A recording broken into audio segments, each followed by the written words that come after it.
Trouble. Watch out. Watch you wicked them mahala. Say the wicked them bad. And come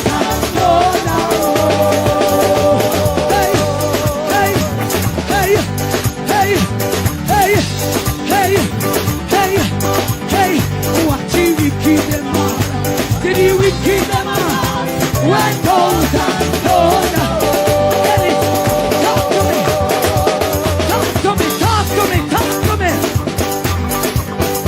Say how we are gonna do this.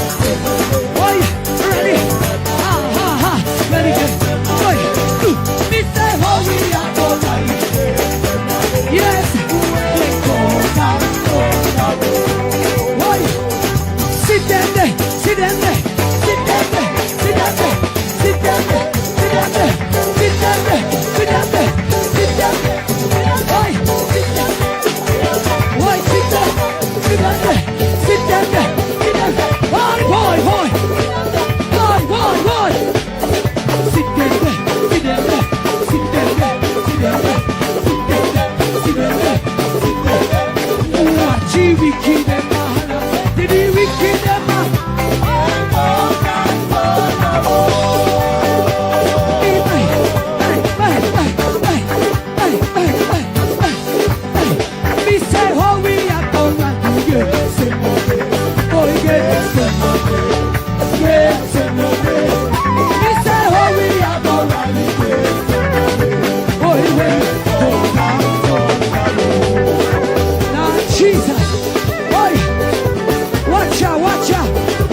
Just catch it on the balance wheel. Catch it on the balance wheel. Catch it on the balance wheel. Catch it on the balance wheel. Jesus, are you balance? Boy,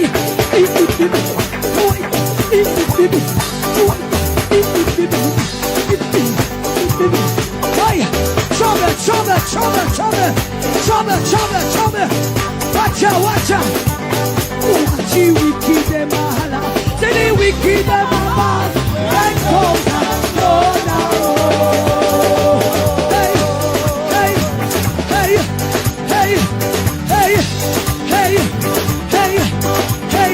Watch you wicked them mahala. Say the wicked them bad. And come down.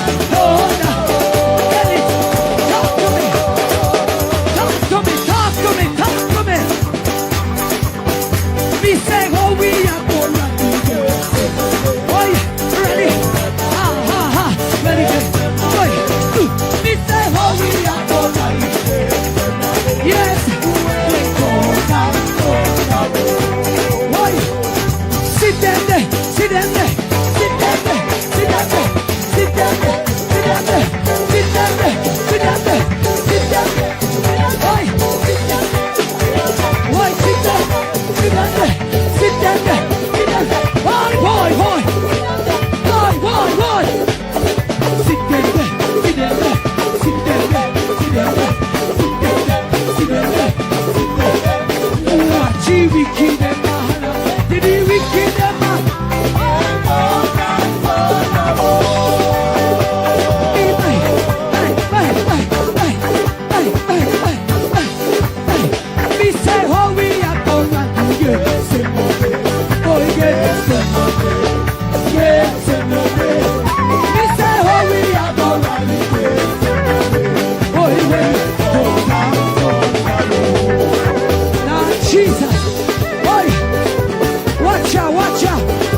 Just catch it on the balance wheel. Catch it on the balance wheel. Catch it on the balance wheel. Catch it on the balance wheel. Jesus, are you balance? So why you come to me with that foolishness, you know? You elect a prime minister, and he's a prime minister run the country. It is time we learn to hold our leaders accountable for their actions and stop making excuses for them. Stop making excuses. Otherwise, go elect the people who really run in the country. And I don't want the right start that stupid argument. Hold the people you elect accountable and stop making excuses for them. Hello, welcome. Happy Tuesday to everyone. Happy Tuesday to those in television land. Happy Tuesday to our silent supporters. Happy Tuesday to everyone in the chat. Hope everyone has had a wonderful start to the week and looking forward to coming towards the weekend to have some rest. Tonight's topic is the twin A virus, and we have special guest Dr. John Lennon. Your host is Mystic Sensation with Baron and Anne-Marie, and we also have Melting Pot in the building, and we will be joined later on by Mr. Rattigan and Daisy Magazine. Remember, guys, when you come in, thumbs up the live, share us out if you can. And if you're new to the channel, please show us some support by subscribing. That will be greatly appreciated. I am going to give an umbrella welcome to everyone in the chat because it has gotten out of hand. So, when it's like that, I give an umbrella welcome. And I'm going to give a special shout out to all of our channel members and to all of our moderators. And let me apologize to Seaga, Carthy, and who else was over there? Ubuntu and the two other persons somehow got blocked from the channel, and I found you guys in the block section in studio because they were saying, oh, we haven't seen these people in the comment section for a while. I think sometimes when we don't get to close out the chat immediately after, then you have unscrupulous people who will go in and block people. So I am going to religiously start to check in that section because I'm like, what is going on here? So Seaga, Ubuntu, and two other persons, I had to release you guys from the block section. I don't know how that happened, but as I said, you do have unscrupulous people from time to time. If your chat to a live stream is left open, people can actually click and manipulate the persons who appear in the chat, how they come on, or if they want to block them. So I am going to try. I try to all the time, but sometimes when Baron does the live and I'm at work or whatever, I get busy and then I come back and I don't forget to do it right away. So things like that do happen. So I'm going to try my best now to get to it as soon as possible so it doesn't happen again, and keep an eye on that section where persons are put in boneyard when they are blocked from the channel. Anyway, without any delay, I am going to hand over to Byron. All right. Thank you, Lady Mystic. Before we go any further, let me say, an umbrella welcome to all of our listeners, right? And we want to make sure that, of course, tonight is really going to be an exciting night in terms of certain investigation that we have done, and it is going to be extremely serious as it relates to we divulging some of these information, right? And it is going to be extremely serious also for weekly and the Prime Minister. But before we get into that, let us, of course, have Brother Melting Pot, right, meet and greet, right, his people. Brother Melting Pot, right, here you are on the podium. Please meet and greet. Blessings once again, my people. It's good to be here. Tuesday night, Mystic Sensation Live as usual. So, enough love and blessing from Melting Pot. Yeah. Big up the people them all over, especially Ground Zero. Yeah, UK, Canada, United States, Caribbean Island, Europe, Africa, down in South Pacific there, Australia, New Zealand. Yeah, big up all the fans them worldwide, Don't know tonight at the year we are going to divulge into some real time investigation. And we are going to try and come up with the facts finding as it relates to Andrew Wallace and Andrew Wheatley. Yeah. But before I venture further into that, let me just say enough love and respect to the host as usual, Sir Byron, and to the technical director, Lady Anne Marie. Big up yourself behind the scene with the gold finger as usual. Yeah. And to all my people in the inner city, yeah, in a Angela Brown constitution. Yeah, enough respect. And to the widest blood and fire comrade family and fraternity, big up, same way. And to the opposition, continue doing the tireless work that you are doing. Enough love and respect. And back the floor to the host. All right. A blessing for that melting pot.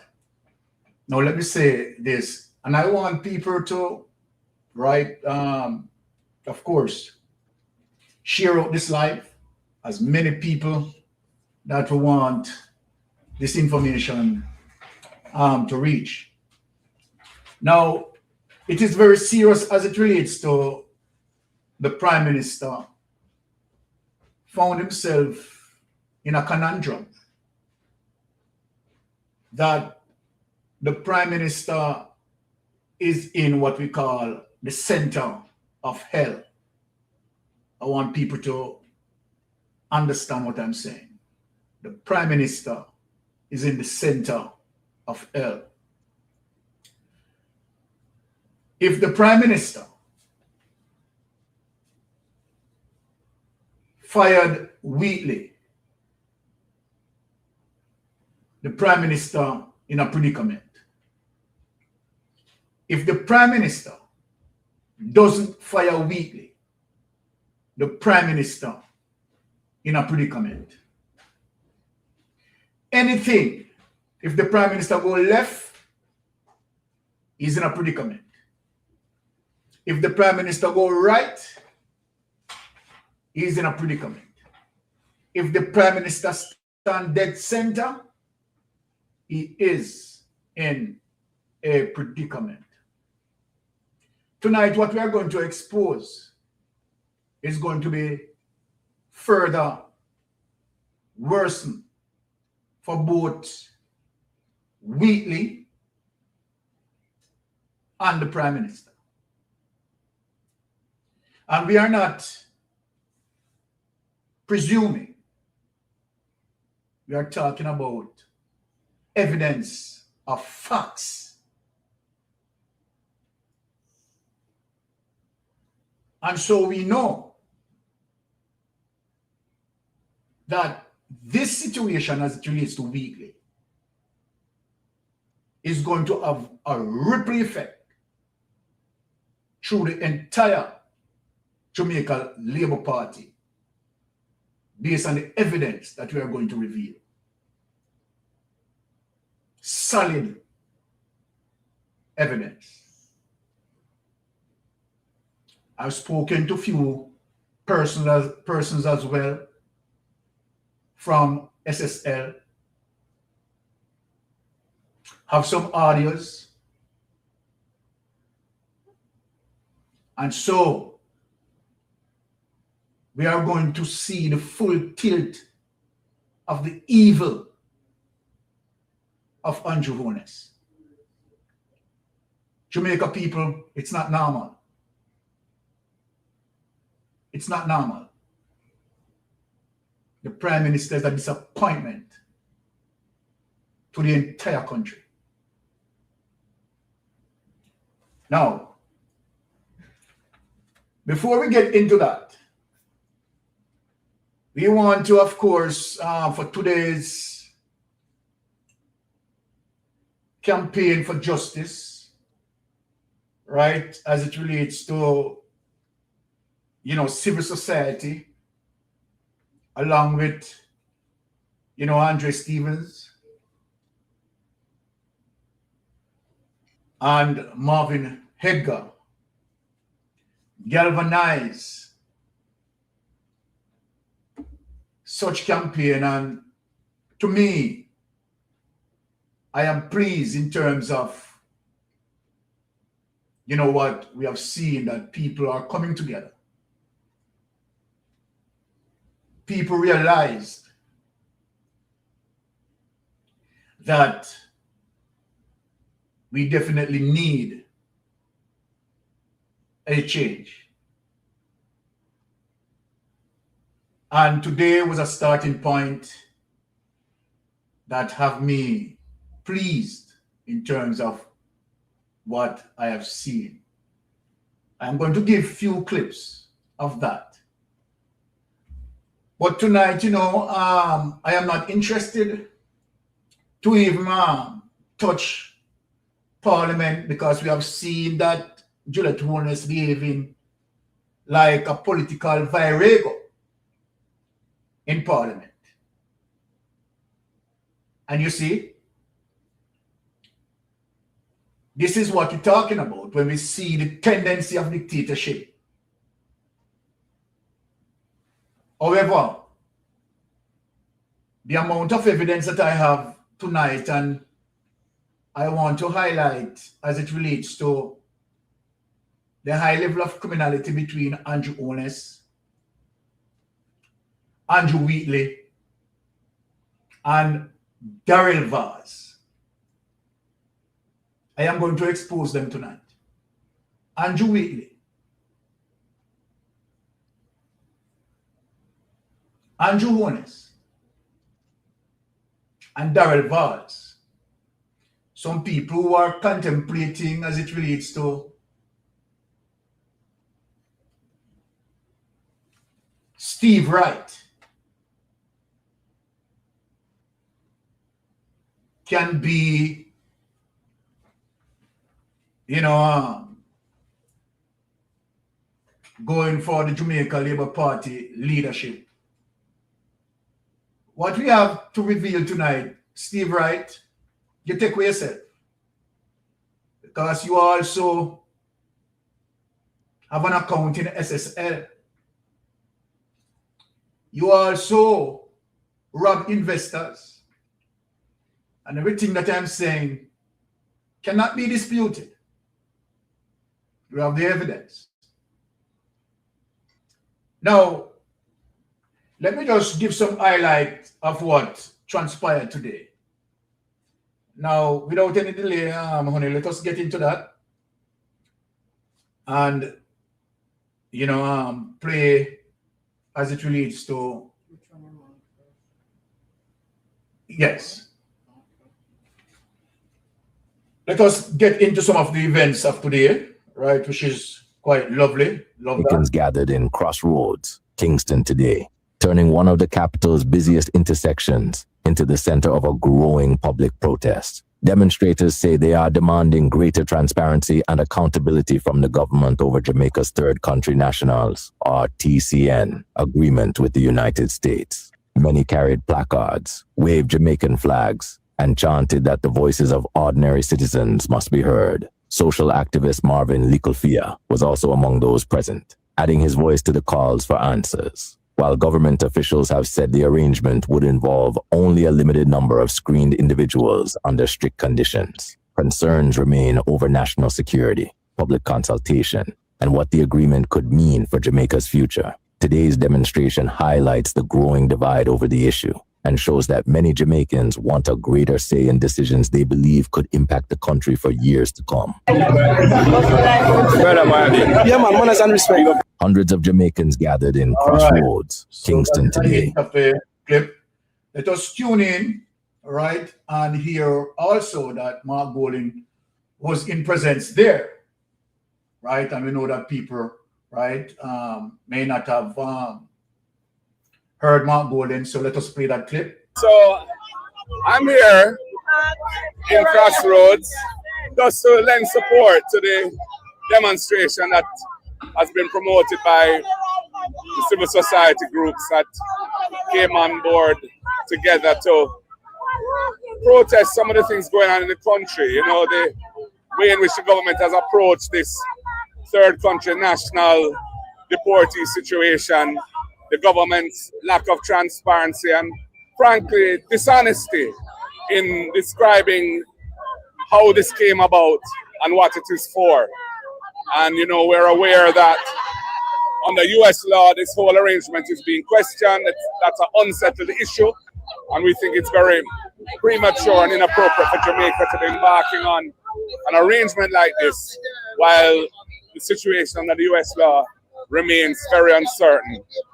Not to mention the fact that there seems to be no discernible benefit to Jamaica from entering into this arrangement, and we only heard about it because it was leaked to the media.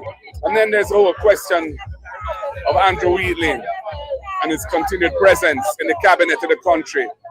A week and a half later, after the Integrity Commission has reported to Parliament that he's being referred for prosecution, he's to be charged with serious offences of corruption. In our system of governance, the standard procedure in such a situation is for that minister to step back, to either be forced to resign or to voluntarily resign from the cabinet until that matter is resolved or those issues are finally resolved in the courts. And for the Prime Minister to say that he has continued confidence in Mr. Wheatley in these circumstances reflects extremely badly on him and his judgment, because he claims he was not aware when he appointed Mr. Wheatley for the second time to the cabinet that the Integrity Commission was investigating him. That, if true, indicates a basis for removing him immediately anyway, because that ought to have been made clear at the time, rather than take the Prime Minister by surprise, if indeed it really did. But we know that the Prime Minister has his own Integrity Commission issues which are unresolved, and no doubt he's afraid of whatever precedent it may set for Mr. Wheatley to be asked to step back from the cabinet, because the issues also affect Mr. Holness's own status there. But Jamaican people deserve better. We deserve a government that we can trust, a government that abides by established norms of good governance. And that is why I'm here supporting the civil society demonstration, because I see our interests as essentially being aligned around these issues. And of course, there's the whole question of Hurricane Melissa and the total lack of transparency in how donated funds by well-wishers, people who have, out of the kindness of their hearts, tried to assist victims of the hurricane, only to hear that the government has essentially captured those funds and is using it for their own purposes. And only 2% of the money, $1.4 billion, was received. I was part of the telethon seeking to raise those funds because I was asked by the Minister of Culture to be part of that. And in good faith, I lent my name and effort to it. And so I'm appalled that those funds have not been treated as trust funds for the benefit of the Melissa victims, who are the people who those donors wanted to benefit from those funds. And instead, those funds have been caught up in some kind of bureaucratic quagmire because of poor management, if not worse. So there's a lot for us to be here demonstrating about. And I encourage all well-thinking Jamaicans to join in these types of demonstrations and lend their support one way or another to what is being done here by civil society. Many groups have come out, the churches have come out, various other civil society groups, and even the private sector, as reluctant as they have been to take a stand against the corrupt regime of Andrew Holness, have nevertheless come out and said that this situation with Wheatley is untenable. So the Prime Minister needs to do the right thing and ensure that Wheatley steps down. Thank you very much. All right. Here you have it from none other than the integrity boss. And let me say this categorically clear, that any sort of political narrative, particularly coming from someone who is very deceitful, right? Someone who is extremely dishonest, someone who is corrupted, that the opposition leader, right, is endorsing TCN, third country nationals here, right? We know that that person is pathologically mendacious. All right. Now, that being said, in terms of everything that we have here, Jamaica tonight is pushing back.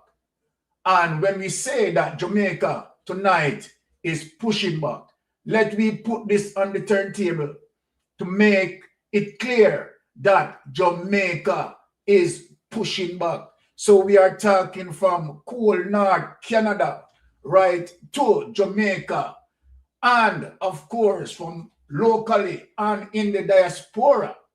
Let us push this out. Jamaica is pushing back.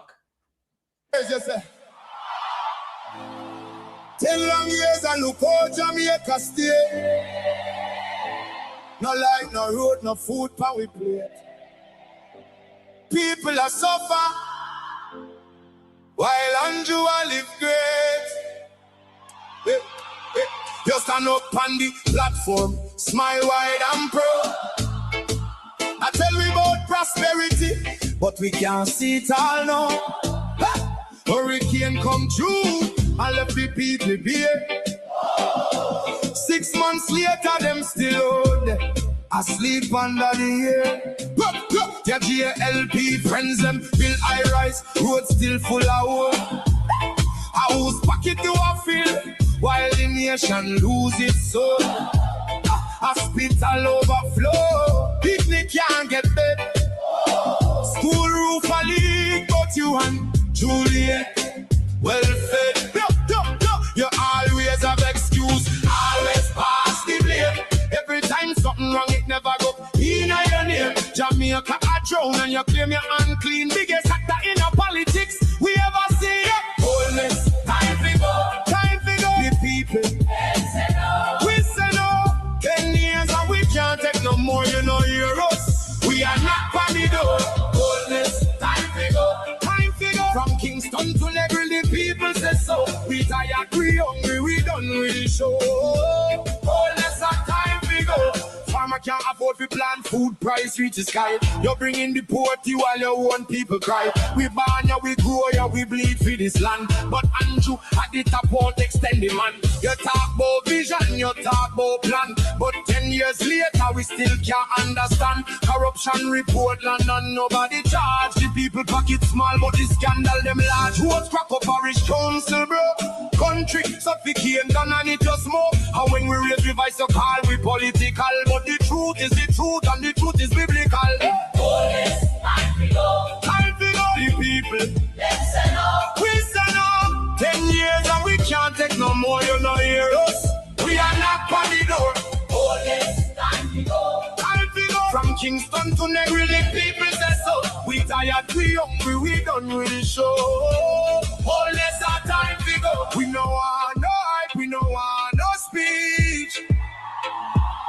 We want action, no, not the lies you preach. Hurricane victims still under tarpaulin. Prime Minister fly gone foreign. Your JLP cabinet full, but the people covered empty. Oh, you live so large when we live in so scanty. Not with fists, not with fire, but with voice them rising higher and higher. From every parish, every yard, every gate, Jamaica speaking and I'm not too late. Oh, yes, time to go. Time to go. The people, we say no. 10 years and we can't take no more, you know hear us. We are not by the door. Oh, yes, time to go. Time to go. From Kingston to Negri, the people say so. We tired, we hungry, we done with the show. Oh, yes, our time to go. This one is for every Jamaican. What can't afford feet? We are sleep on cardboard. We are drive on broken road. The people don't forget. The people don't forgive. Enough is enough. Jamaicans will live.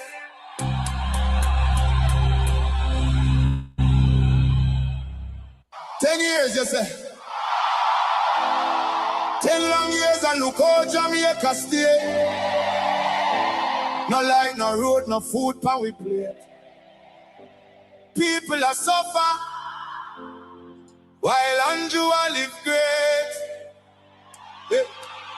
You stand up on the platform, smile wide and proud. I tell we about prosperity, but we can't see it all now.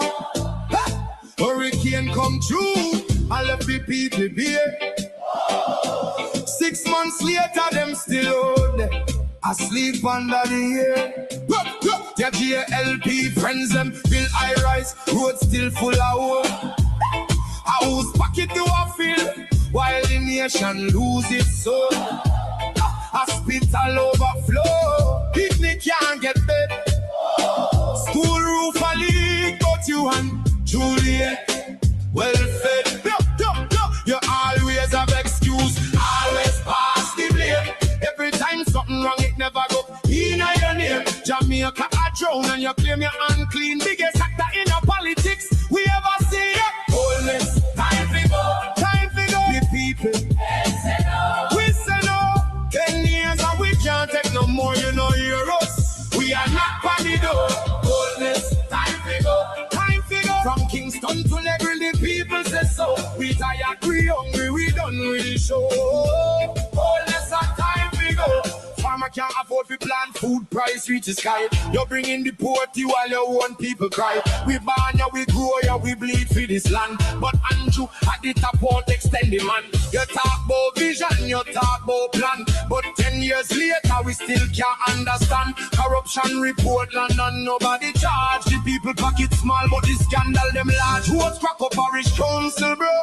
Country suffocate, gun and it just smoke. And when we raise the voice, you call we political. But the truth is the truth, and the truth is biblical. Police, time to go. Time to go. The people, yes and no. We say no. 10 years and we can't take no more, you know, hear us. We are not on the door. Police, time to go. Time to go. From Kingston to Negril, the people say so. We tired, we hungry, we done with the show. Police, our time to go. We know our no hype, we know our no speech. We want action, no, not the lies you preach. Hurricane victims still under tarpaulin. Prime Minister fly gone foreign. Your JLP cabinet full, but the people COVID empty. Oh, you live so large when we live in so scanty. Not with fists, not with fire, but we voice them rising higher and higher. From every parish, every yard, every gate, Jamaica speaking, and I'm not too late. Time to go, the people. We say no. 10 years and we can't take no more, you know, hear us. We are not panic door. Time to go. From Kingston to Negril, the people say so. We tired, we hungry, we done with the show. Oh yes, our time to go. This one is for every Jamaican. Walk your 4 feet. We are sleep on cardboard. We are drive on broken road. The people don't forget. The people don't forgive. Enough is enough. Jamaicans will live.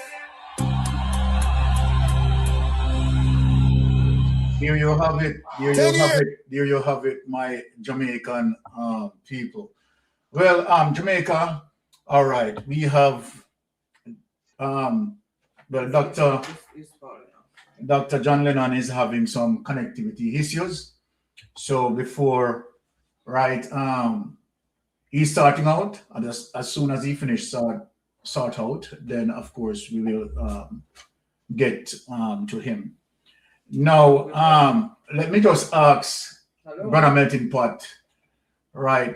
Do you want to say anything? Because, you know, when we start, we are going to get into certain investigation, right? We'll be touching the TCN, of course. We'll be digging deep in that. And of course, we'll be dealing with some investigation deep as it relates to Andrew Wheatley and, of course, the Prime Minister himself. And so then, right, let me, you know what? I think he's frozen. Okay. Dr. John, are you still having connectivity issues? He's frozen. Well, I'm on now, so it looks like we're okay. Oh, okay, all right. Can you hear me? All right. Yes, all right. Since I have Melting Pot introduced, and No, it's not very good. You're breaking up. In fact, you're gone. Okay, so I mean, are you want to might be unplugged and then Turn off. Let me turn off the video. Yes, unplug and then you come back in. All right, let me just have Melting Pot, speak on, whatever you want to speak on based on what we are just presented. Melting Pot, just go ahead until, right? Yeah. I want to, touch upon Hear me? the protest. Yeah. I welcome such initiative.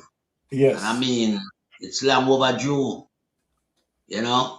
People them have to galvanize themselves against corruption and the evil administration where run the country. We all know that Andrew Wheatley, has been, under the radar at the Integrity Commission.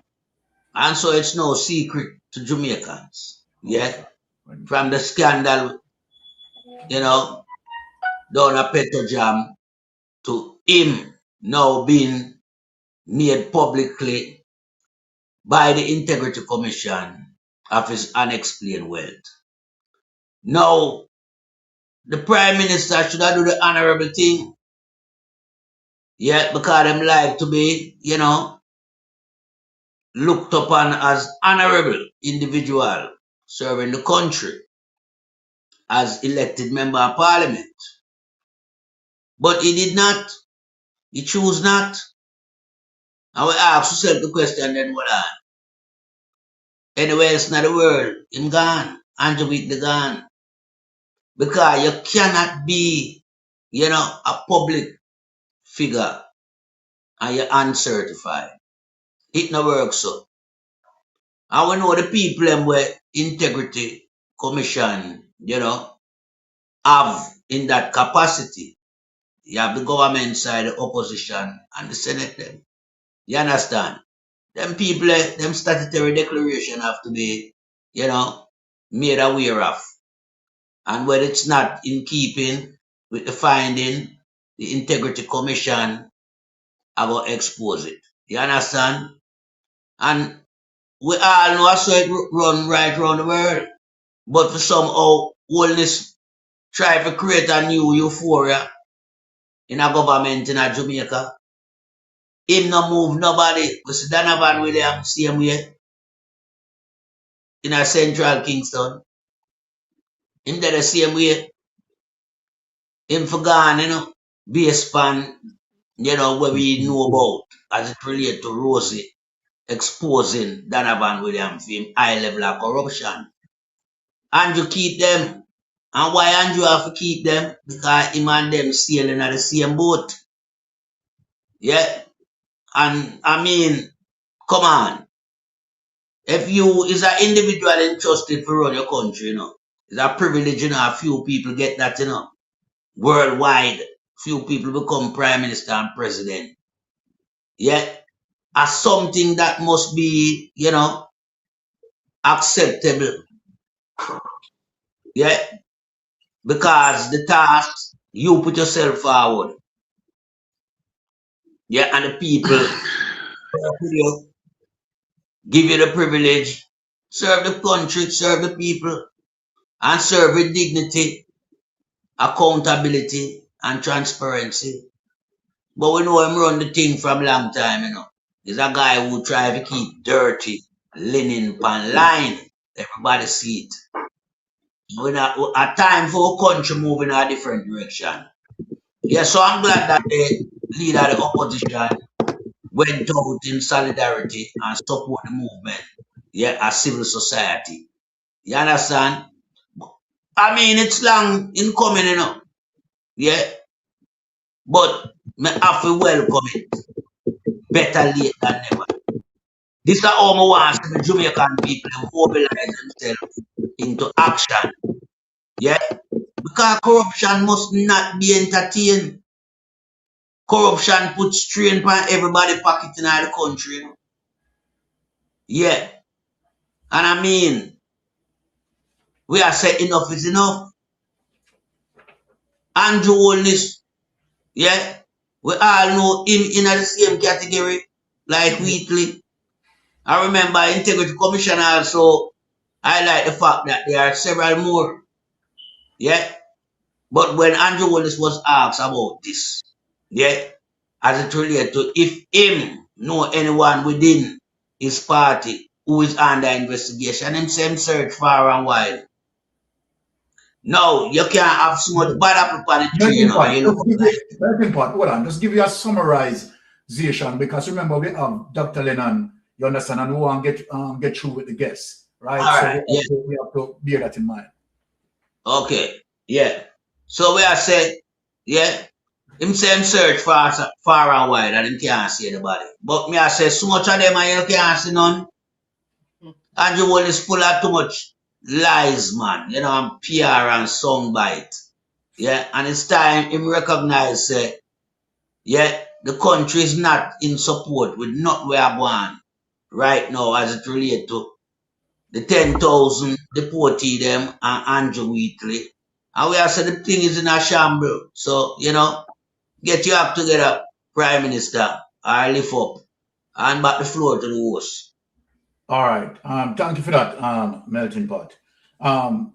We want to concentrate as it relates to TCNs, right? Because that is a very serious issue at hand, right? And that was a part of the gathering for today as it relates to third country nationals. And we're glad we try to take a different approach tonight as it relates to not just wanting to hear from a political representative, right? We want to hear another voice coming from academia.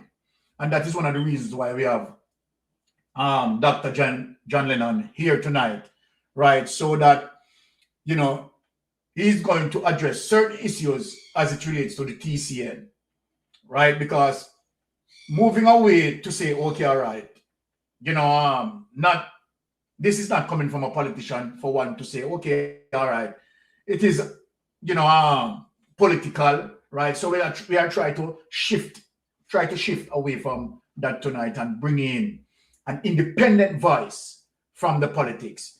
But before I do that, let me just guide with two clips until Dr.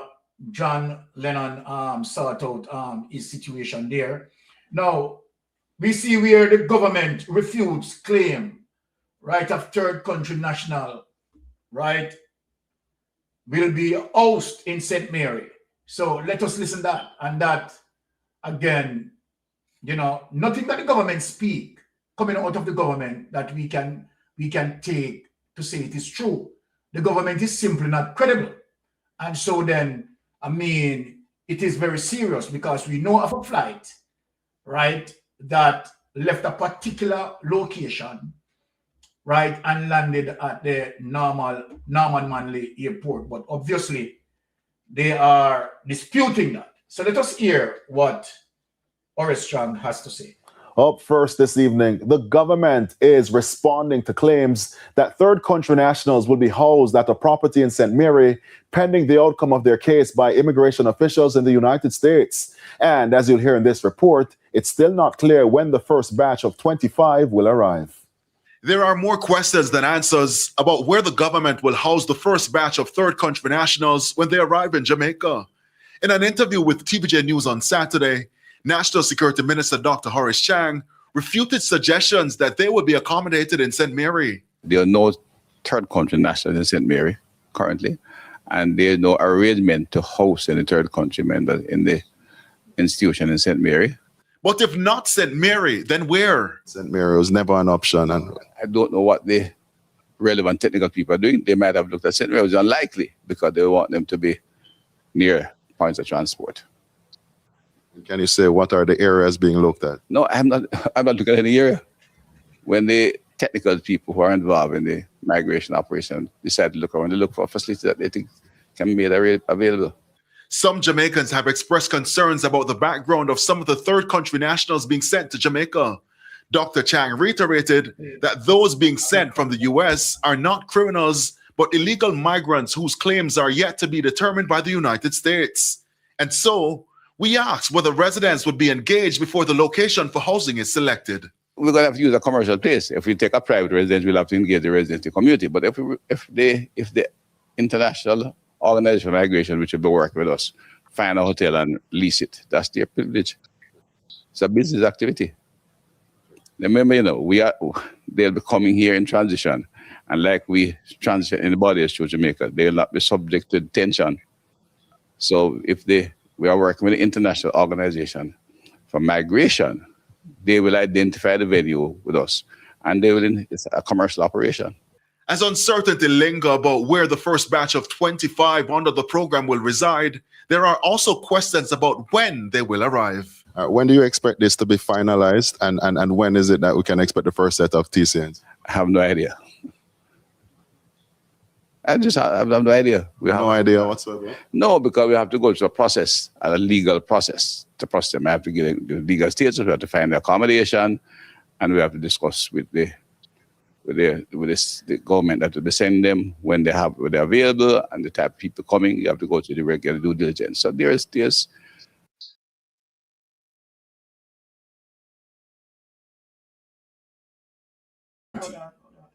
right? What we hear from Orstrong, we're not getting any clarity, right? Whether to say whether or not, right? He's only denying that, third country nationals are not in that location in St. Mary. And when he was asked, right, could you say definitively, right, when these third national, third country nationals will be coming into the country, right? You see, he's now wavering over that. So again, the government is just not credible. And we know the type of government that we are dealing with. But let me say something in terms of, I am going to play a clip. Dr. John situation is giving him a problem, so I'm just going to call him and let him speak. Now, let me just say this.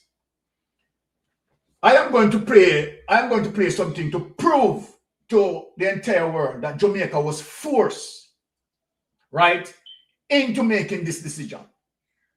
Jamaica was definitely forced into making this decision. So let us go to that to show the world that Jamaica was forced to make that decision. So look at this, right? Other Caribbean countries are speaking out.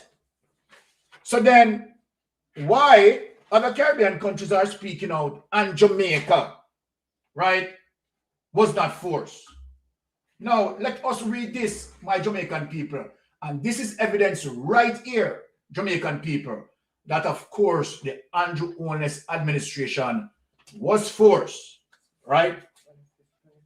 Right, here it is, posted on June 25th, 2026. CARICOM sub-region face U.S. pressure to take deportees from foreign countries. When I look on that heading, right, and you read that, you realize that is the MO of the United States by bullying the Caribbean countries, and particularly for countries, you understand, where their leaders are corrupt. So we know from this, as it relates to what we are going to read here, that of course, right, the United States government, right, bullied the Jamaican government. And you see, all sorts of things that they want to, give all sorts of destruction, right? You have three of the executives, right, speaking, totally different from each other. Nothing is solid and, and in sync, right? And so then, of course, obviously, you realize that they are in serious trouble. Here it is. Let us read this. CARICOM Eastern Caribbean subgrouping is meeting in Antigua this week to discuss a number of issues, with the key one being pressure from the U.S. to accept deportees from foreign countries. And some of the member nations are saying they will push back against the initiative. Leaders of the 7-member Organization of Eastern Caribbean States say they are growing increasingly uncomfortable with the level of pressure being exerted on them to accept relatively large numbers of non-nationals that the U.S. wants to dump on the sub-region. Now, let us read back. Let us read that paragraph over. leaders of the 7-member Organization of Eastern Caribbean States say they are growing increasingly uncomfortable with the level of pressure being exerted on them to accept relatively large numbers of non-nationals that the US wants to dump on the sub-region. Not transit through. Right? So we are not talking about transit through. Dump. And they are talking about the pressure meted out to them, right, by the United States government, right? And he was speaking at the summit. Vincent Trian, Prime Minister Goodwin, Friday announced plans for a broad-based advisory sub-regional team to lead negotiations with Washington with a specific emphasis of limiting the number of deportees who will be sent to member state. So we heard about 25, but the truth be told, is it really 25? Is the Jamaica Labour Party government, right, speaking the truth? We don't know. But now, coming out of this, and what we are getting here, right, they are bullying the Caribbean countries, right, to take these people. Now, here it is. We are still working through this matter very carefully because it's all serious implications for our economy, right? Now, just think of it, Hear what this Prime Minister is saying, that the situation, we're talking about dumping people in other countries. It is going to have serious implication for our economy, right? The safety of our people, when you're listening of Jamaican people, the safety of our people, the utilization of scarce resources, and for our sovereignty. For our sovereignty. Those are caring leaders. Now, this is a caring leader. Right? This is a caring leader who consider all these things. Did Andrew Holness consider about our sovereignty? No, he did not. He did this unilaterally. And here is to show you the care that these prime ministers have. Pushing back on the United States says no. Right? Saying no. Now, look, listen, people. Very early on in the year, we were required to consider and navigate the delicate and serious matter of the request from our development partner and friend, the US, that our member state assist them by accepting persons deported from the US who were not our own citizens. More on to the irritating people. The people are saying that they are coming under tremendous pressure from the United States. So when Oristron came out and said he has not been pressured, the government has not been pressured, you know that they are lying. You know that they are lying. Here is the evidence that they are lying. Right? Because they're compromised. So, I can't argue. Remember, they are fully compromising us, so they can't argue with the United States. Right? So, guess what? We are not, and this is make it more serious. You know what? Having said this, let me just now stop share this, and of course, let me speak to Dr. John Lennon here. Right? Let me just call Dr. John Lennon because he's having some problem here. Right? And put him on speaker.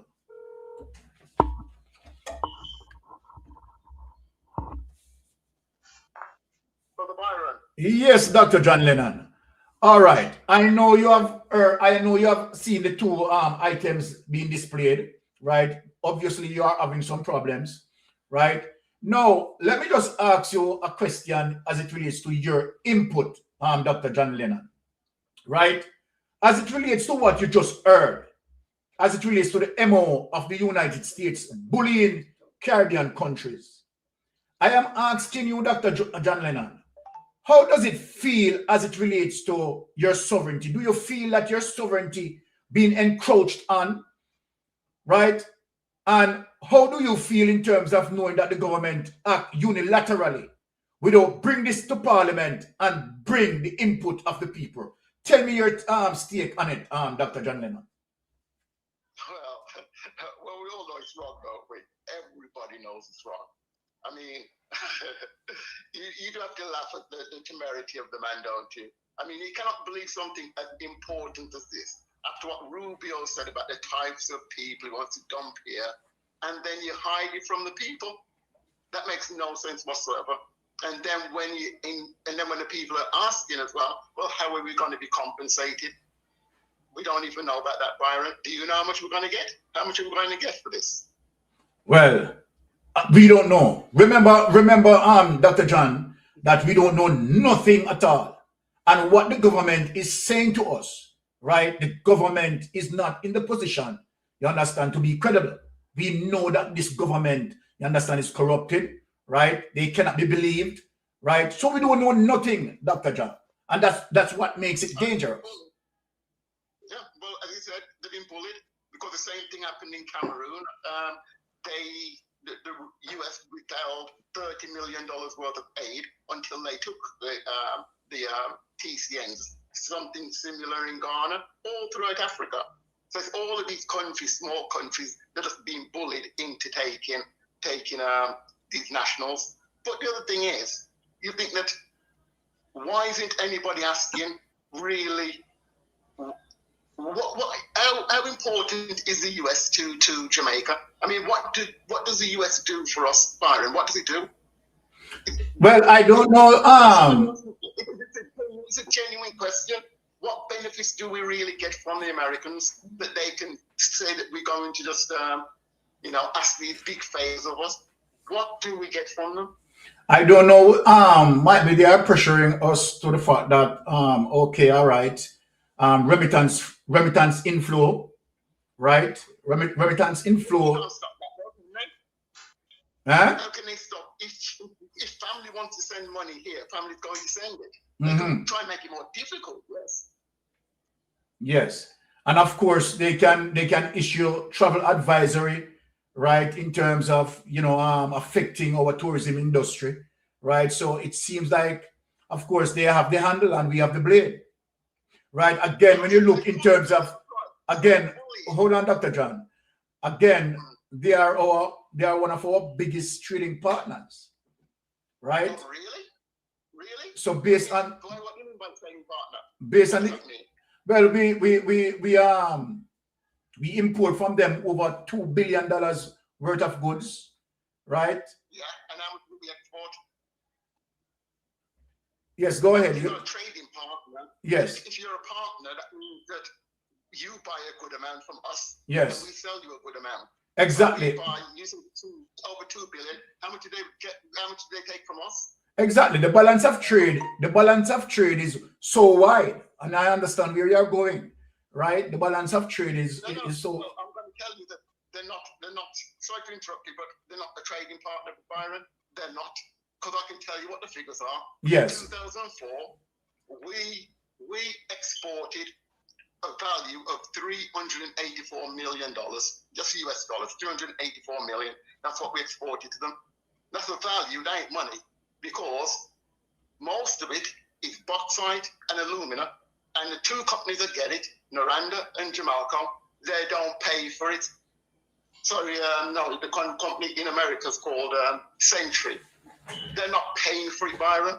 Yes. They're not paying for it. So the only exports that they're paying for is a beer of rum that we send them and some yam. So it's about $10 million or $20 million, right?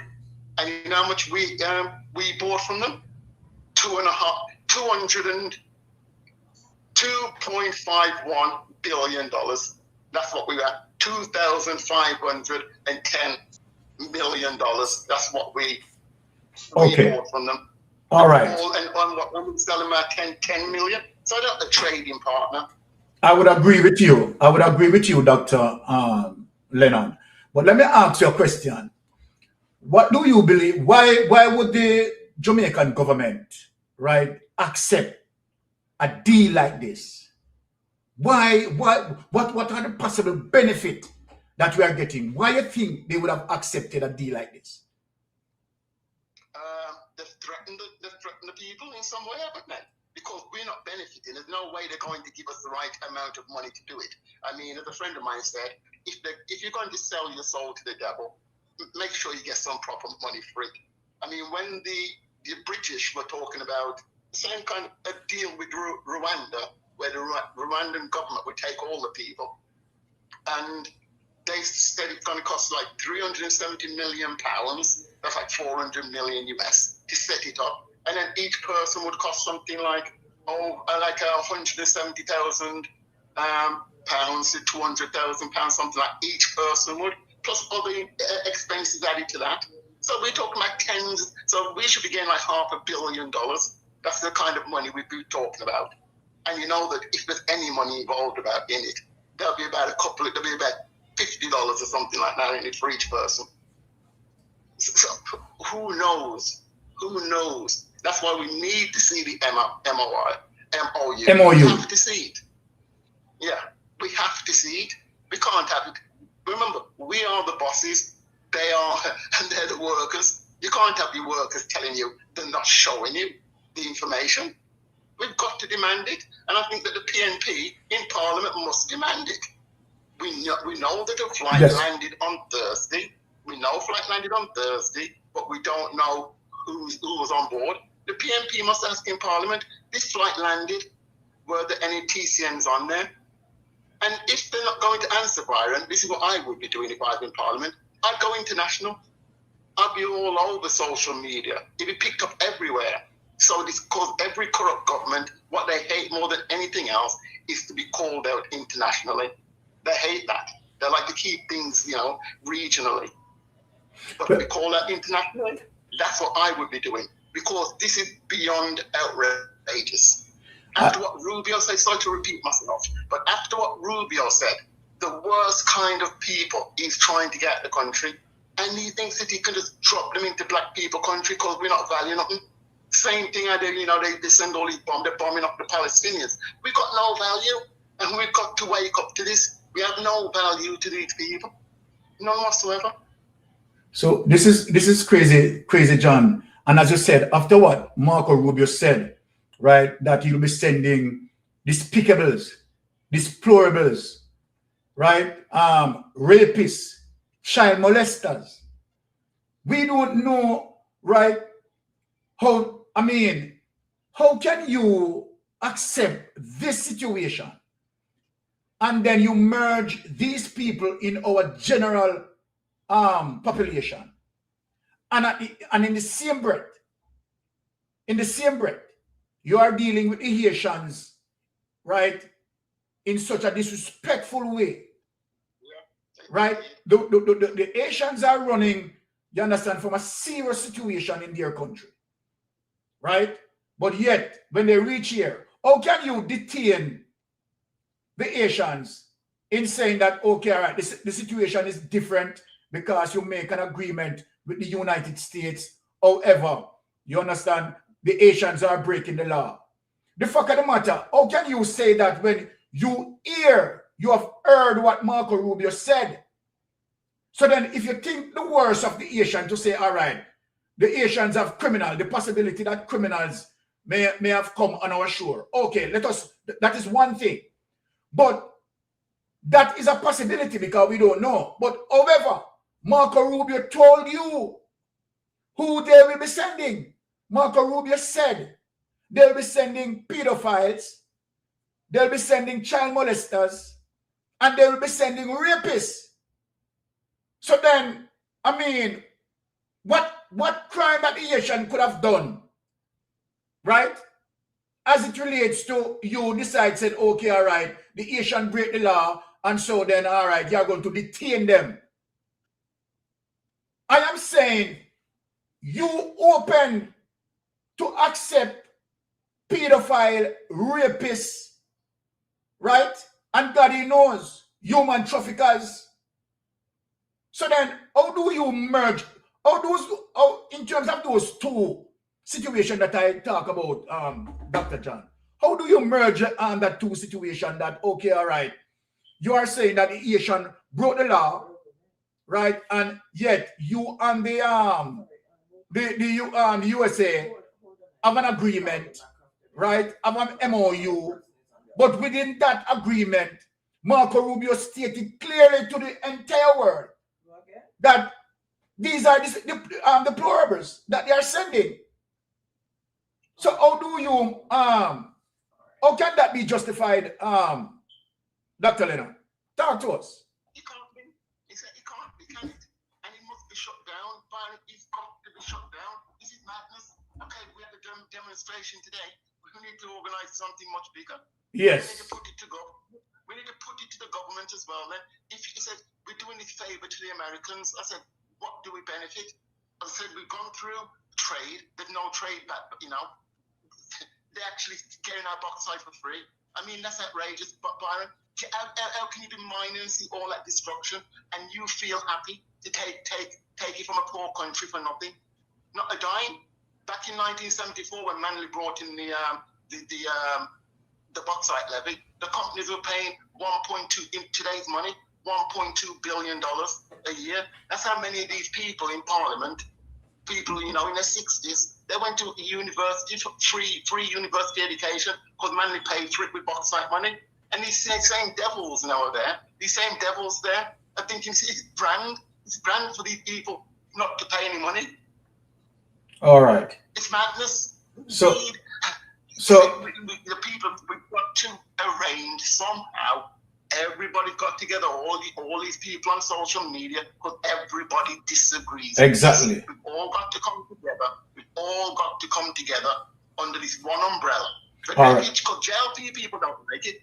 Jail people don't like it. Of course they don't, because these people are going to be living next door to them. So they don't like it. So we know that this is everybody's involved in this. Towners are involved in it. We don't want these people here. So we can easily gather tens of thousands of people. And then they said, again, I'm going to go on a little bit here, Byron, again about the Americans and what they do for us. Just look at our economy. We've got the second worst economy in the region behind Haiti. Why? It's because the Americans, we'll give you a great example of our trade with them. What do we buy from them? We buy LNG, liquefied natural gas. Do you remember what we used to produce our electricity before? We used to buy from our brothers in Venezuela. That's where we used to get our oil from. Exactly. That's where we got our oil from. And because the Americans want to mash up their country, they decided, okay, then we have to convert from oil to natural gas, not to renewables. No, let's not go to renewables. No. They press gang the PNP government so that we have to change up and transition from oil to liquefied natural gas. And look at the price of electricity that we've got today. There you go, Brother John. But Brother John, let me just... The thing that happened the other day, remember? Yes. We had a couple of weeks ago, we had this power cut all across the island. If the place was run on renewable energy, it could never have happened, could it? No. So this American ain't doing us no favors. They've destroyed the country and they're destroying it. We ain't supposed to be doing them no favors. We need these people to tell us exactly why they're doing it. Definitely agree with you. Brother John. But let me just ask you one more question and then I just cut you loose. Let me say this. So basically, hearing what you had just communicated, you are saying that there is no way we should in agreement with the United States, because as far as you know, right, the United States is not giving us any benefits, right? They are oppressors and suppressors. Is that what you are saying? 100%. Okay. All right.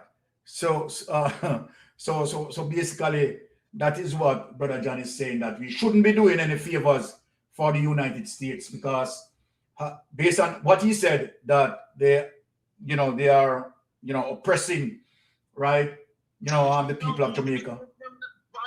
You've got no running water because of them. Yes. People understand. Listen, let me say, look, in April, Samuda said in Parliament that Samuda, a couple of years ago, was made some kind of UN ambassador for water or something. And in his speech, he said that the reason why the people in Jamaica don't have running water, everybody, is because of the high cost of electricity. Now, in April, in Parliament, this guy turns around and said, look, the NWC have got 13 projects, solar projects that they're running, and it's going to cost 885 million. You hear that number? Yes. 885 million. He says it's going to cost. Then he says this will save the NWC $322 million a year. It pays for itself in under 3 years. So we could take off water. So water should not be on the grid. It's madness for water to be tied to electricity. So when there's a power cut, we don't get water. This is madness. This is what happened during the hurricane.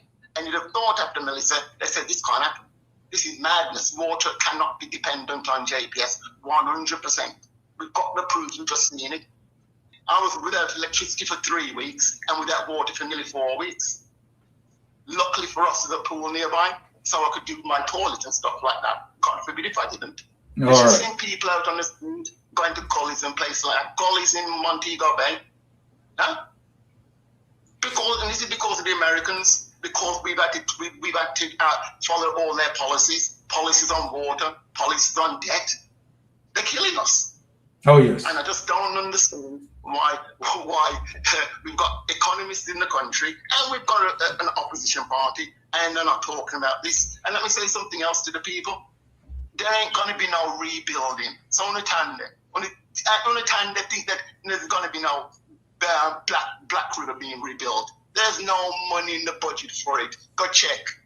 190 million US. That's all they got planned to spend this year. 190 million. The bill is nearly 9 billion, and this man got 190 million US got to spend this year, and less the following year, and even less the following year after that. There's no money there. So the $6 billion that we talked about that they've got, they're going to pay off debt with it. They've got $4.8 billion of US debt coming down in the next 3 years, and that's what they're using the money to pay off. So we need to take the street. Okay. Well, all right. You know, people, you have heard from Dr. John Lennon, right, in terms of, right, his frustration, right? And it's good to hear, right, someone speaking independently from out of the politics. So, I mean, it is just not, right, the opposition saying this or saying that. I mean, civil society, right, I mean, all walks of life in Jamaica really upset as it relates to the Jamaica Labour Party policies, and particularly where TCN is concerned. Dr. John Lennon, I want to say, bless up yourself, right? We'll be touching, some connection again soon, but, right, we want to say thanks, right, to pass through, right? So bless up yourself, Dr. John. All right. And one Marie, hail Marie for me. All right, listen. All right. All right, my brother. All right. A little more. Yes. Nice. All right. So that was Dr. John Lennon. All right. We are going to move now to show Jamaican people, right? Because remember, we have some serious investigation to touch in. And then I'm going to bring in our melting pot. We're going to show Jamaican people as it relates to Andrew Owner's administration continue to lie to us about the TCN, right? They have been collecting, right, some money. They claim that there is no money involved, but look on the next document. Let us bring this and show Jamaica what is going on, right? We need to have clarity as it relates to the government. We need to have serious clarity, right? Now, look at this, Jamaican people. Here it is. Tracking all of Trump's known third country removals. Trump's ICE has expelled an estimated 19,000 people to countries where they have known ties. This tracks who they are expelling, how they get there, where they are going, and what happened to them. Now, let us get into the tracker. Now, this is a comprehensive list of all known third country removals since President Trump's second term began on January 20, 2025. Before then, third country deportations were rare. I am using the term third country removals instead of third country deportations, because the latter is a legal process in which a migrant is resettled in a safe third country. What is actually happening in nearly all the cases more close resembles chain refoulement, rendition, or kidnapping. People who hear this, listen you know, right? And may frequently violate US and international law. An estimated 19,000 people have been expelled from the US in this way so far during Trump's second term, according to Refugees International and Human Rights First. Below, I have included every known instance of US immigration authorities handing over migrants to a third country without the migrants, right, uncoerced consent. So basically, right, these people have been taken out by their will. Why Jamaica had become a part of this, I just don't know. Now, an earlier version of this tracker listed removal countries in reverse chronological order. But as more and more countries have joined these ranks, that system grew unwidely. This update lists the countries alphabetically by region. Now, look at this now, people. The Trump administration has reportedly signed third country host agreement with a number of other countries, including Guyana and Palau. I heard Morgan. What that big fat guy name? Marlon Morgan. Great grandson. Talking about other Caribbean countries are signing off to shape it like it's a good thing, right? Well, the truth be told tonight is that other Caribbean countries are saying that they have been bullied. Marlon Morgan. Other Caribbean countries are saying that they are being bullied. So when you try to protect this government, right, the Caribbean countries, Guyana and other Caribbean countries, they are saying that they have been bullied by the United States. So you need to do your research, Marlon. They are not listed here since removal to these countries are not known to have happened yet. Similarly, the attempted third country removal to Libya on May 7, 2025 is not listed here since it was stopped by court order. So people, right, there are several cases of this in the United States, and where the judges, right, are going against this as it relates to Donald Trump administration. I am also not including the 16 flights deporting Venezuelans via Honduras between February and August 2025, because the migrants on these flights were not transferred to the custody of a third country. The flights landed at a U.S. military base where the migrants boarded Venezuelan planes for the last leg of their return to Venezuela. On hear something that the people, because the Trump administration really confirms third country removals, information about them primarily comes from court filings, flight tracking, media reports, and that's one of the reasons why we are talking about the flight that came in. The flight that came in, and where Horace Chang is telling lie that there is no flight. The flight came in and the flight landed at the Norman Manley International Airport. And the Jamaica Labour Party government is not telling us anything. They are denying everything. They are denying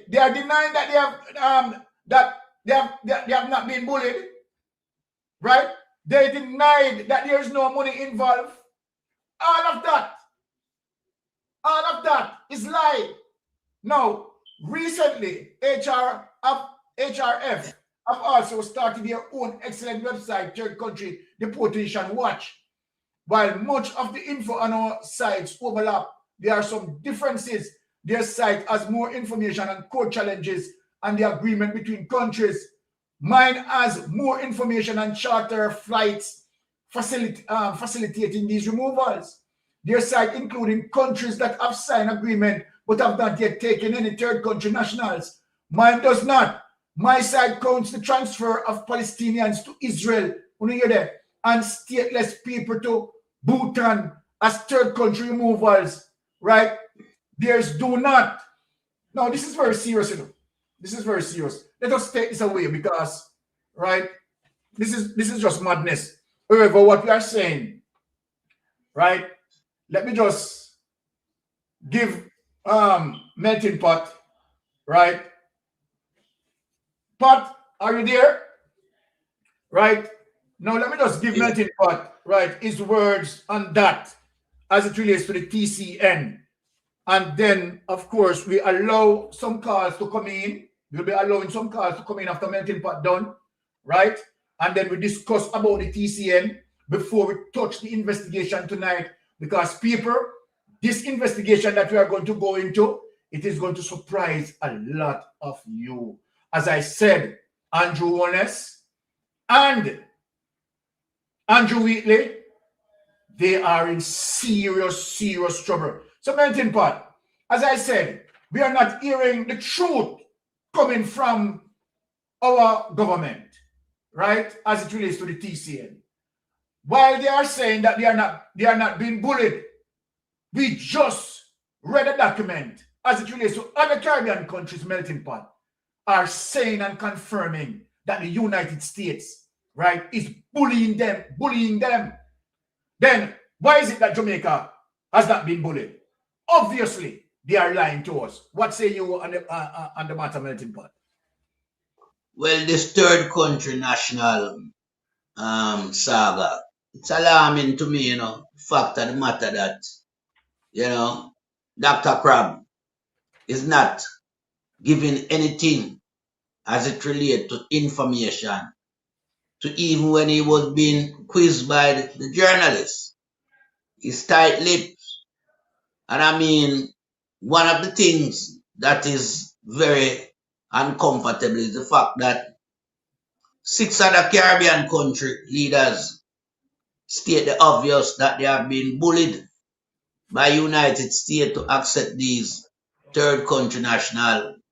You understand? And I mean, what is alarming to me, and I know a lot more Jamaican, is the fact that on the Jamaican side, they are not saying anything in regard to being bullied, but they are very correct in that regard, you know.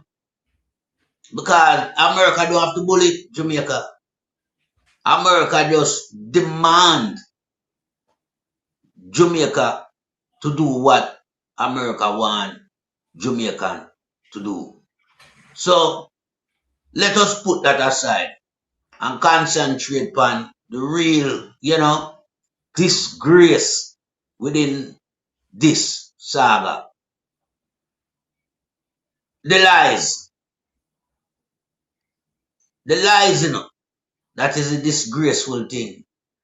You can't have Prime Minister and Deputy Prime Minister and other officials from the Jamaica Labour Party lying to the country.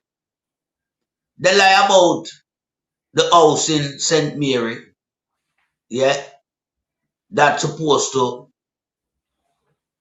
house these people when they arrive in the island.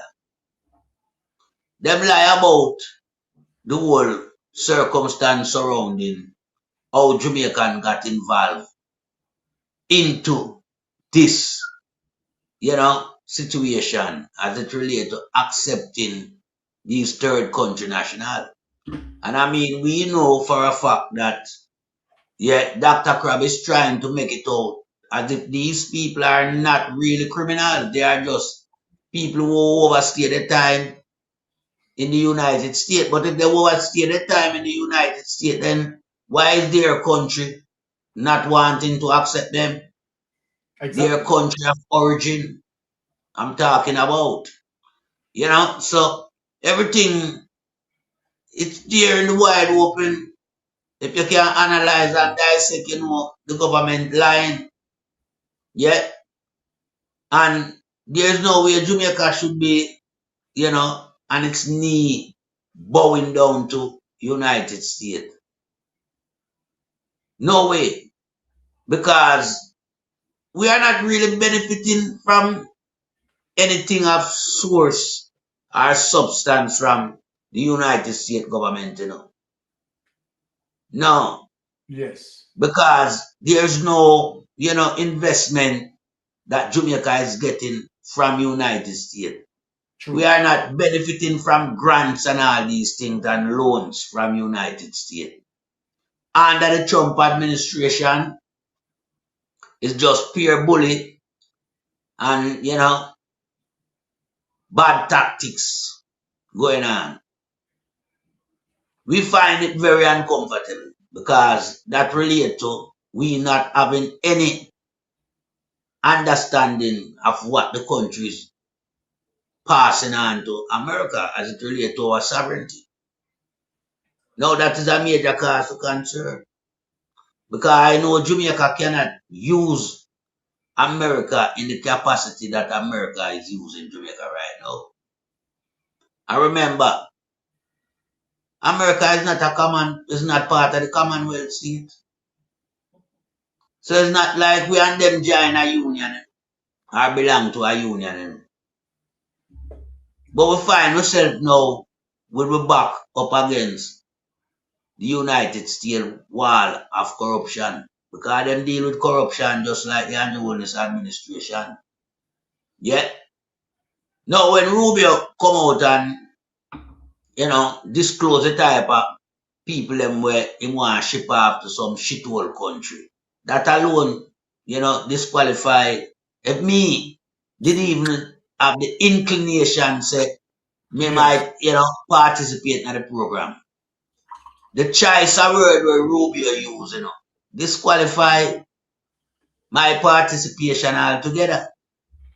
Because if I will accept these people, then I accept the terms and conditions where Rubio remarks, is trying to highlight that Jamaica is a shithole country. But them right again. Because them know the shit mess where Andrew Wallace and him administration in. So the terminology that we hear coming, as it relates to the type of country we are going to accept these people, Rubio might sound a bit, half-putting, but him right. Because this administration led by the Prime Minister Andrew Wallace find itself in a lot of shit. Yeah. Drugs, money laundering, gun trafficking and ammunition, all type of bangarang, fleecing investors, yeah, several $100,000 touch the SWIFT system, cause for concern. So America know about these things and is holding this administration to the fire. Yeah, but Crab, him for resign, because if you're a man in the capacity where you serve as Deputy Prime Minister and National Security Minister, and you can just get any form of info on a national security matter, then why are you in the position that you are in collecting taxpayers' money? You need to be fired, but your leader corrupts, them can't fire you. You and them in the same boat, but at this Jamaican need for overthrow now. This type of behavior practice, where government is not accountable to the people it represents. It treat the citizens as if them not have no regard for them. I don't need to talk to you. What do you need to know? This is not your business, and so and so. This type of behavior pattern need to stop. Because when these garbage, enter into politics, enter the public arena and I seek the public interest, them behave in a more, meaningful way, where you can relate to them and them are relate to you. But as soon as them put on feather upon them wing and fly going to parliament, then them remember the nest where them are come from.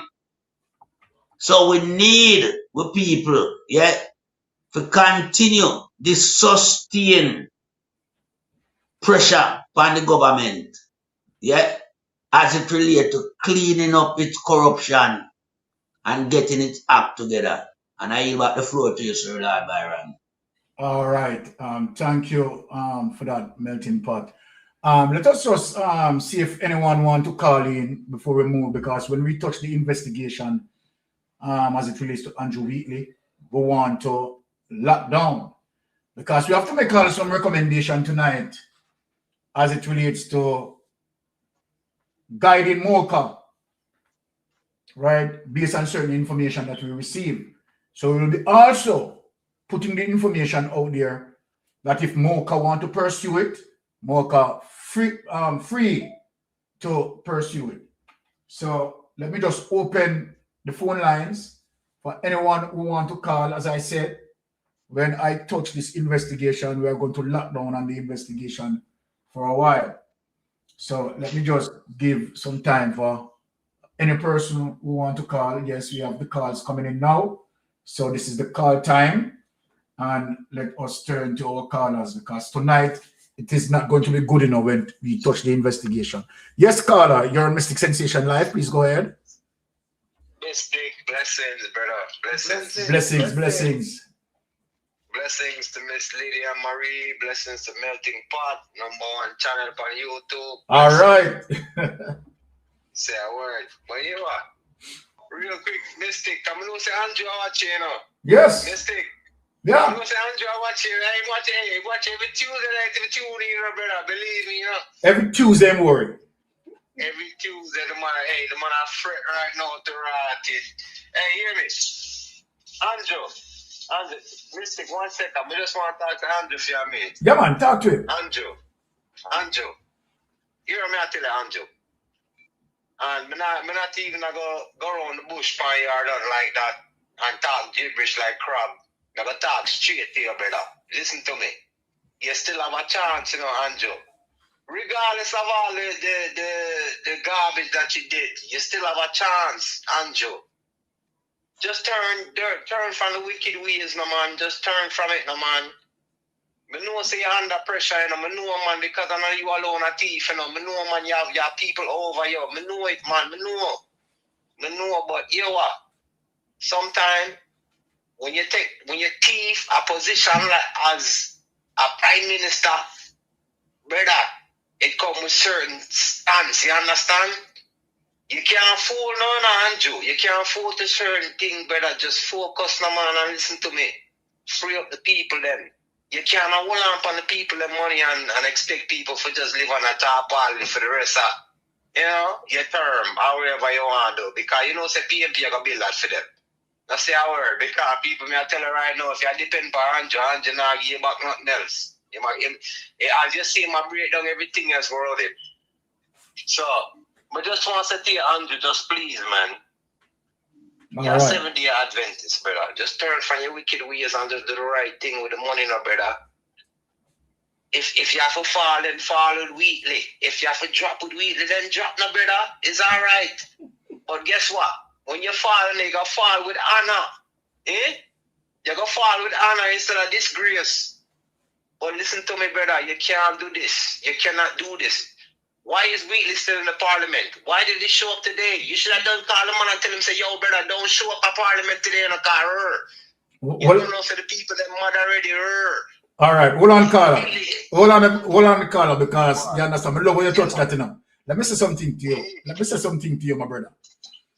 Him cannot fire Wheatley. If him fire Wheatley, right, you understand, he's in problem.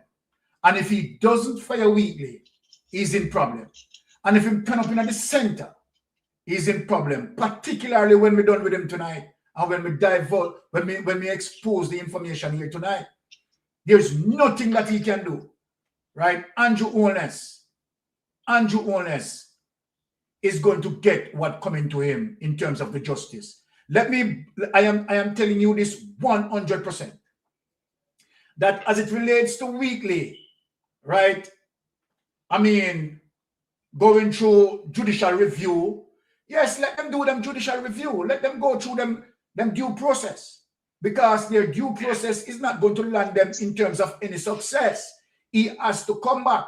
Let Xavier, man, you understand, deal with them due process because them have the money. But them due process is not going to give them any success. They have to come back right into the square and face the court. And I am telling them, I am looking them straight in the camera and tell them that there's no way out of this.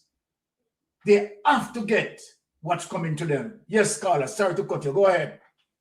But you know, the thing where will bother me the most, I want people to pay attention to, Mystic. Today, the IC report's supposed to get tabled.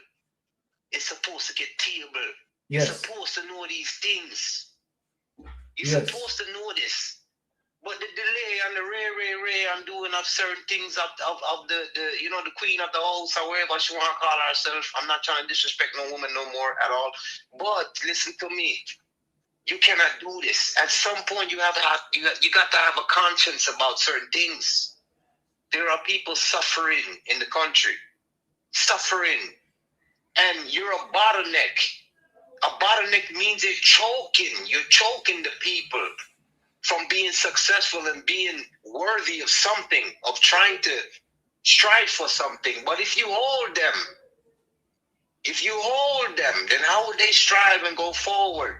They need to know these things. You need to table the Integrity Commission Act and whatever is going on because they passed it. But besides that, let me just say one more thing to Andrew. Let me say one more time, Andrew. You have a chance for me. Just to be somebody else. I know, say you know what Seaga do. Me know you see it what Seaga do. Don't repeat it times 10. You can't do this. This is ridiculous. Look at all the money that you're sitting down on. Look at all the people underneath blue tarpaulins, brother. Look on it, brother. Well, why would you want tourists to even fly into the country and seeing that? Like, think about this. If you're talking about tourism, then clean up the blue tarpaulins, brother. Put the people them in a proper place. Put them in a program to the point where them can be successful. Don't hold them dry like a freaking donkey, you idiot, brother. Why you hold them dry like that? You bottleneck the country, youth. You're buckling, but the only thing we have to about damn mistake, one thing I have to say. You see the money? You see the money, right? No feel that I'm broke, you know. No feel that the boy I'm broke, you know. Melting pot, you can agree with me with this. No feel that the boy I'm broke. No, me no feel say no. Me know say them broke. The country Them broke. broke, you know. Them done broke. Them have the vast amount of money at them disposal. Print, you idiot. You can't do that. Because the only things where you go through and you do certain things. And if you think say you never touch the Swiss system in America, you must be a damn fool because everything is digitalized. Exactly. This is not the 1970s, brother. Everything is digitalized, even down to your youth when born and how much money you give him every month. We don't know. Everything is digitalized and there's a money footprint everywhere you go. So if you think that these billions that the people from the United States have donated to their families and you can hold on it for cover your own footprint, brother, you're a fool, brother. You're a fool. Even the most hustlers in the street can tell you that. So everything you have to chop off. You can't hustle upon a phone with a link to the internet. You can't do that, brother. You have to get a chirp. You understand? You have to get a phone with chirp. I talk about, you know, Bluetooth and everything. You have to stay off the grid, you idiot.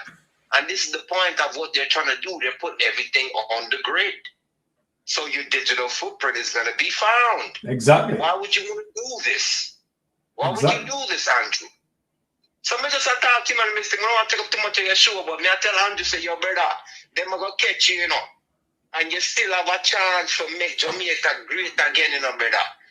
But you choose. And your choices are going to make your results, you know, brother.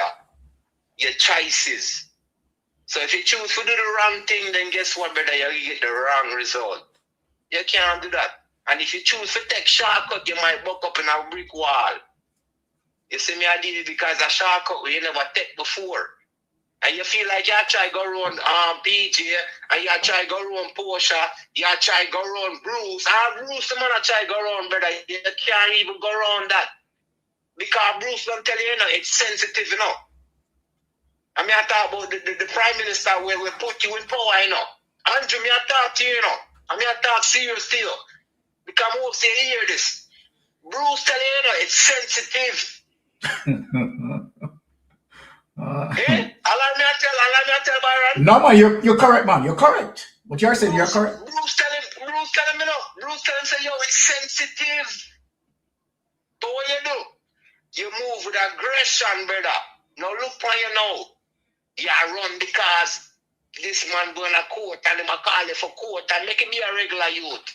And him not go to court. You see how much police go feed. Look for you, dog. You done fly out.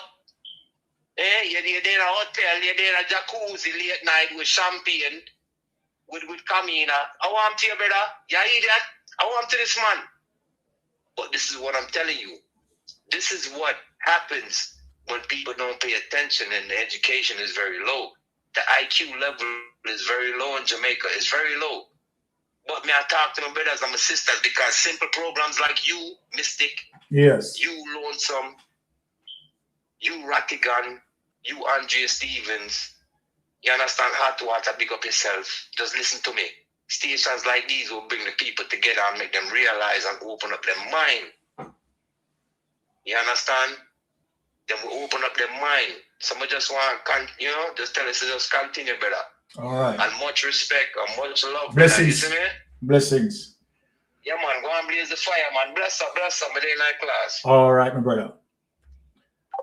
Well, for any caller who want to call in, right, please call in now because, as I said, when we touch this investigation, we are going to lock down on this investigation, right? And we are going to open Jamaican eyes where this investigation is concerned. I believe that the people them just want me just get in on the investigation and then now call in and say, Byron, get in on the investigation. Go on. Well, all right. Now, the other city, as it relates to Andrew Wheatley, right, is unbelievable. Knowing very well, that he is more than guilty. Now, I am going to play this clip. Now, let us get into this clip. Jamaica, I want you to listen to Wheatley because tonight we are going to expose him. Tonight we are going to expose Wheatley. You want Wheatley head support or you want DOJ one before? Wheatley head support.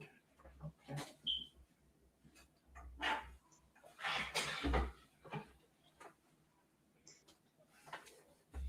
Here it is. Now, we have seen Andrew Holness executed the very same thing that Wheatley had done. We have seen Xavier Main executed the same thing, right? That Wheatley is now doing. So the art of the game is delay tactics. Right? See if you can tie them up into the court and stretch it out. But let me say this.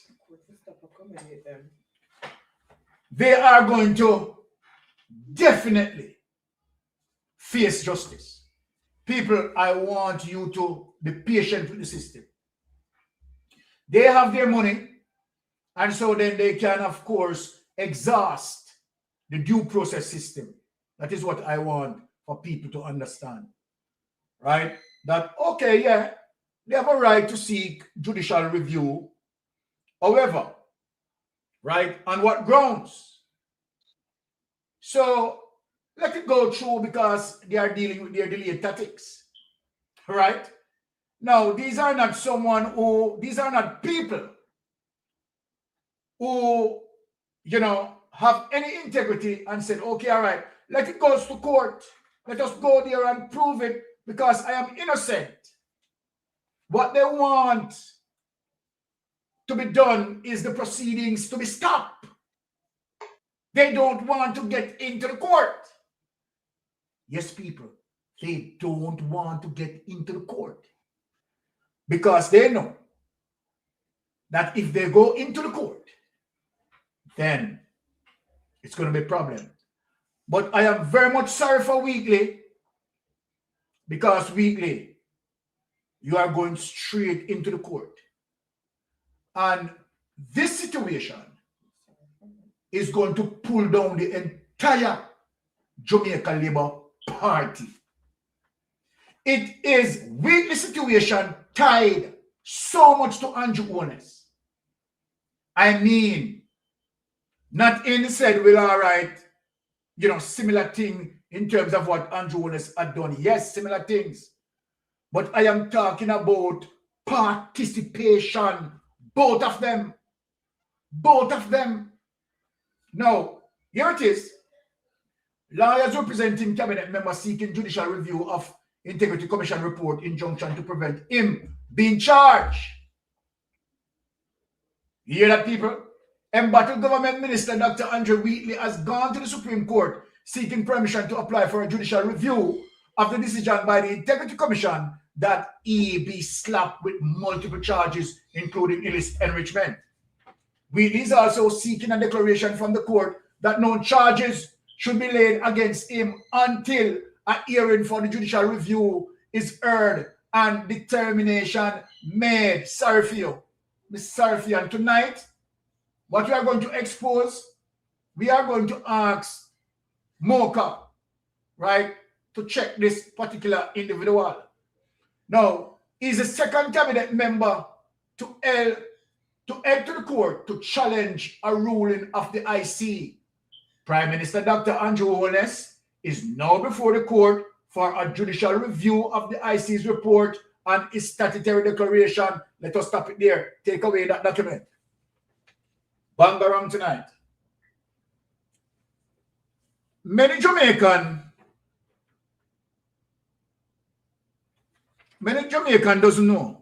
don't know. And before I get into it, there are many things for us decide to talk to Baby Sham. Because Baby Sham go and tell them, say, we get the things them. So Baby Sham talk to them before we get in it. Because we have the things them. Talk takes it away.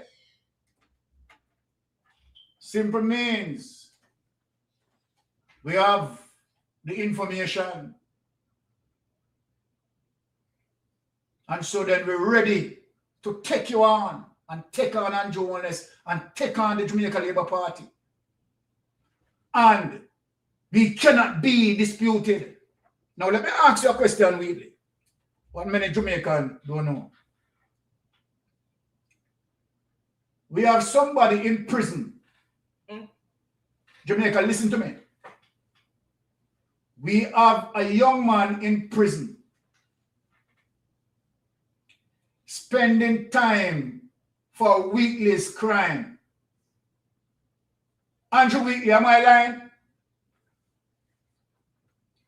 You have someone in prison, locked up in prison for Wheatley's crime. And where, of course, Wheatley should have been taking care of that person's family. Because that person did not spill the bean. And that person had taken all the heat for you, Wheatley. Wheatley, you know who I'm talking? You know who I'm talking, Wheatley? Andrew, you know who we are talking? That person was caught with Petrojam money. Yes, Wheatley. That person was caught with Petrojam money. Now, Wheatley, you had to use this person to stockpile Petrojam money. Police caught him at his home and he could not explain. And as such, he had taken the rap for you.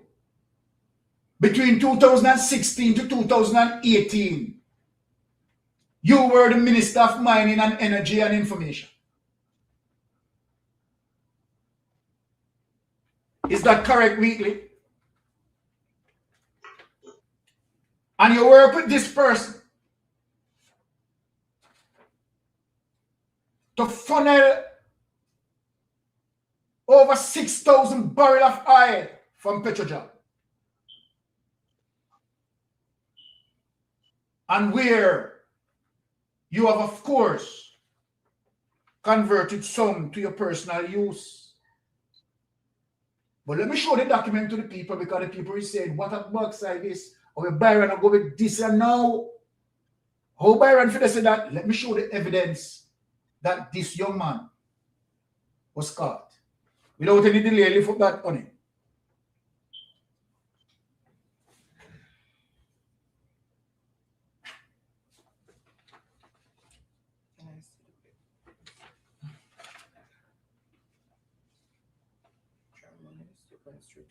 Yes. No. That's what I'm asking if we're going straight to that. Forensic audit. Yeah. No. What happened to the Petrojam report? Well, let me see this. That is the one you just Okay, said. let me see. Let me see. Yeah. No, not that. Go on this one. This? Yes. Okay. Let me just bring up something to show that this person was caught. Here it is, Jamaica. A forensic audit revealed that the state-owned oil refinery, Petrojam, could not account for 600,684 barrels of oil over a 5-year period. This missing inventory, valued at roughly 5.2 billion Jamaican dollars, was classified as unaccounted for losses because it was impossible to pinpoint exactly how much, if any, was physically stolen. Authorities attributed the discrepancy to a combination of potential pilferage, measurement inaccuracies, and errant system wastage. Right? And we can find the Auditor General report. Let us get into this. FID sees millions of dollars. Let us show that FID sees millions of dollars. Listen now, people, look at this.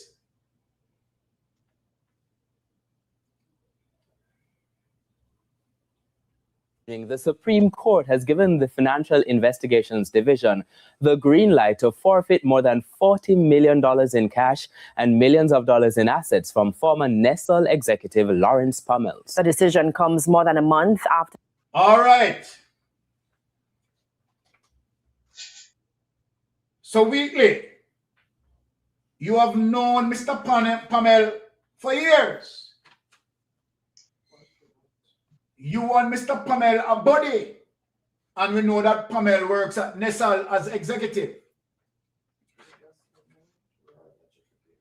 Right? And where you have used him, right, as it relates to X amount of barrel of oil.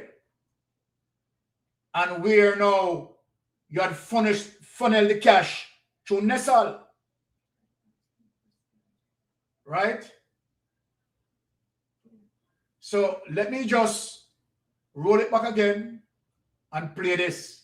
Media.com. Up first this evening, the Supreme Court has given the Financial Investigations Division the green light to forfeit more than $40 million in cash and millions of dollars in assets from former Nestle executive Lawrence Pummels. The decision comes more than a month after Mr. Pummels, the former chief engineer at the National Energy Solutions, a government agency, was sent to prison. More in this report from Halshane Burke.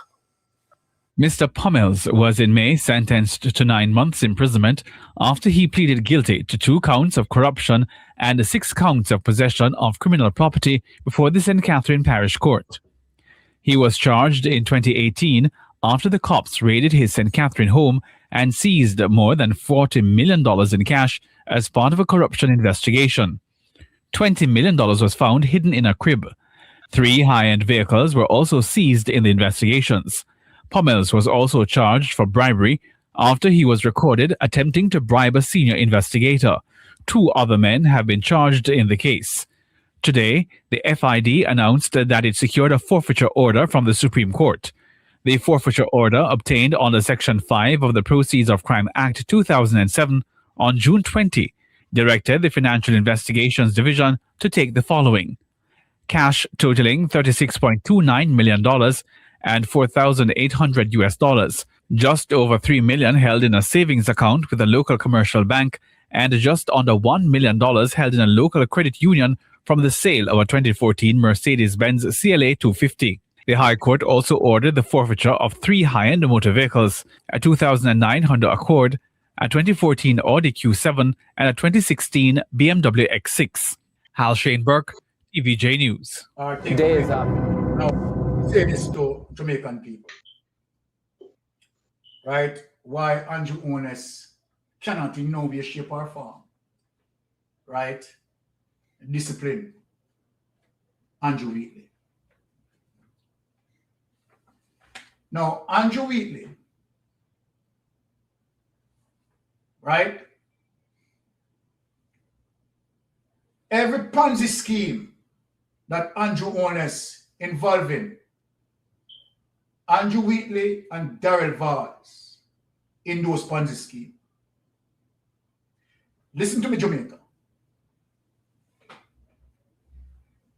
We have spoken to persons in SSL, speak about the accounts in SSL.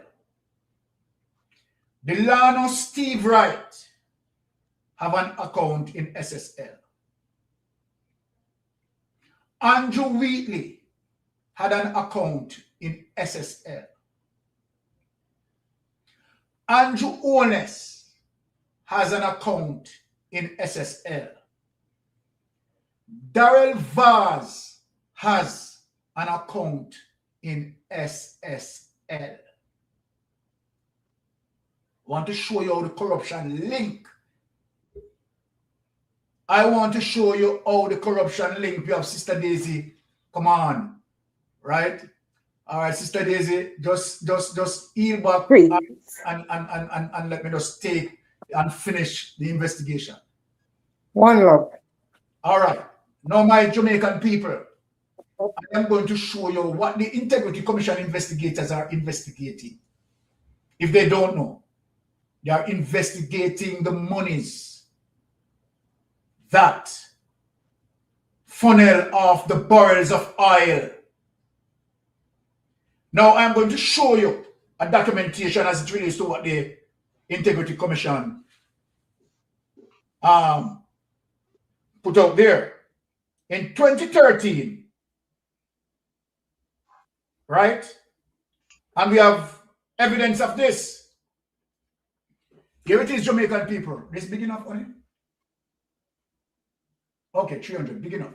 You can see it. In 2013, Mr. Wheatley, you claim that these are bank loans. Let me just make the people read. Around the ultimate deposition of 14 of the said lots apartment jointly legal owned out of commercial loans. Okay, let us go to commercial loans. The DI is in possession of evidential material which indicates that Dr. Wheatley acquired 5 loans with BNS which were not declared in the relevant period as set out in the table number 3, and this is the table. Now the loan, and this is a fabricated situation as it relates to Wheatley and the bank. In 2013, right, Wheatley had gotten the loan, had gotten this money from SSL in 2013. And what he had done he had passed it through the bank, Bank of Nova Scotia, to shape it as a loan. If you notice here, November 13, he took out the loan, and November 14, he paid back that. He could able to do so because this is not really a loan. I want people to listen to me. He had gotten this money from SSL in 2013.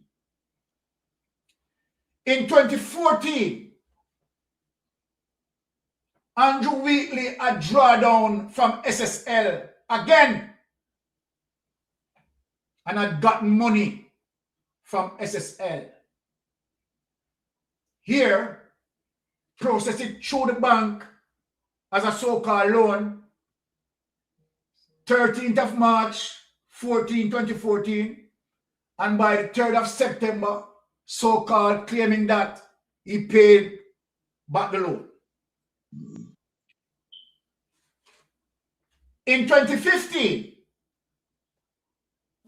Wheatley again draw down from SSL, and not only Wheatley, draw down from SSL.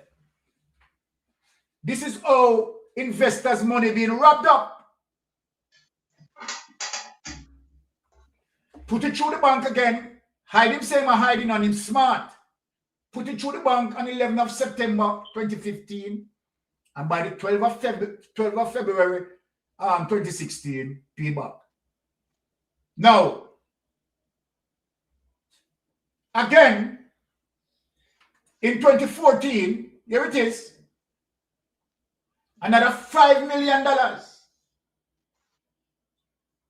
from SSL. Right? Now, I want to ask Andrew Wheatley something. What sort of investment plan that you have in SSL that you get money 2013, 5 million plus, you get money 2014, 5 million plus, you get money 2015, 7 million plus, 2014, 5 million plus. What sort of investment do you have in SSL to get all of this? These are investors' money that you and Andrew and Darrell Vaz robbing up. But hold on, people. I want you to look at number 5. Because number 5 is the bombshell. So number 5, 2021. We did not have this money, right, in 2021. We have it before 2021. The clip that I played with the executive that got caught, right, in 2019 with Petrojam money, and 40 million of that was confiscated. Now, Wheatley, this portion, right, you put into the bank 2021, right? Petrojam, scam, and where you have millions. Now, Andrew Holness know about this. Now, Jamaica people, let me tell you something. 2021, Andrew Holness closes account in SSL, and not only Andrew Holness closing account in SSL. 2021, Andrew Holness, Andrew Wheatley, Darrell Vaz, Delano Steve Wright, all closed their account in 2021 because they damage SSL. Damage SSL. Rob investors their money. This is what my Jamaican people, Nigel Clark, tried to cover up, take away that money. This information is what Nigel Clark tried to cover. This report, investigation report, was done that I'm going to show later. And the DPP, Paula Llewellyn, sits on it. The report from Crawl highlight all of this. This is the report that Nigel Clark locked down because they knew if they reveal this, the entire GLP is going to collapse. When you look on the level of culpability with Andrew Holness, the level of criminality,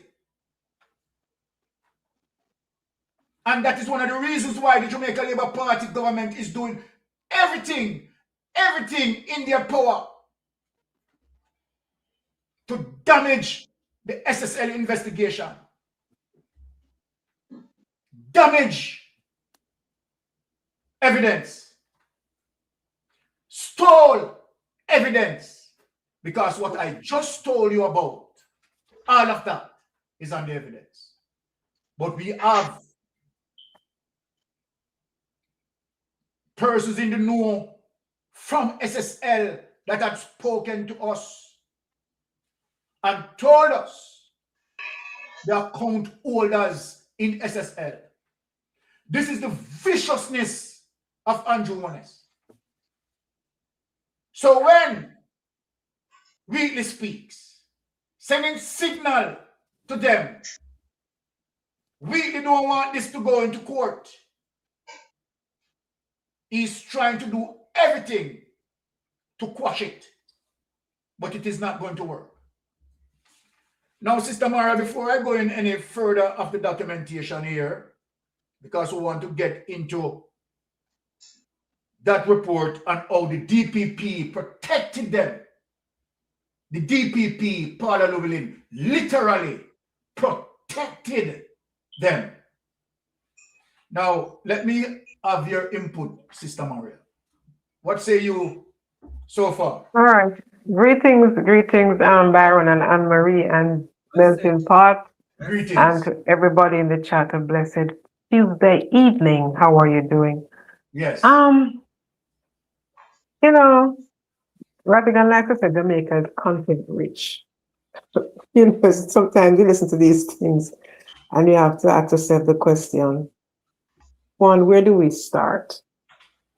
And will there be any resolution to any of this? But, you know, when you stop to think about SSL, like they say you have to follow the money, because when you follow the money, it connects all the dots. And you're left with more questions than you have answers. Because one of the questions that I have is how many persons got money from SSL, given that so many others have not been paid, have not been repaid. And so many persons have truly lost their livelihoods, while a few persons have been prospering because their investments in SSL were protected, because Andrew Holness saved himself and now Andrew Wheatley saved himself from SSL debacle. How was the Petrojam situation resolved? What was the end result of that? You hear Andrew Holness talking about productivity, but it's productivity from the persons who they want to give 2 to 5% or 7% wage increase, but not productivity from those who have gotten over 200% increase in their salaries and have nothing to show for it, no value for money, nothing at all to show for it.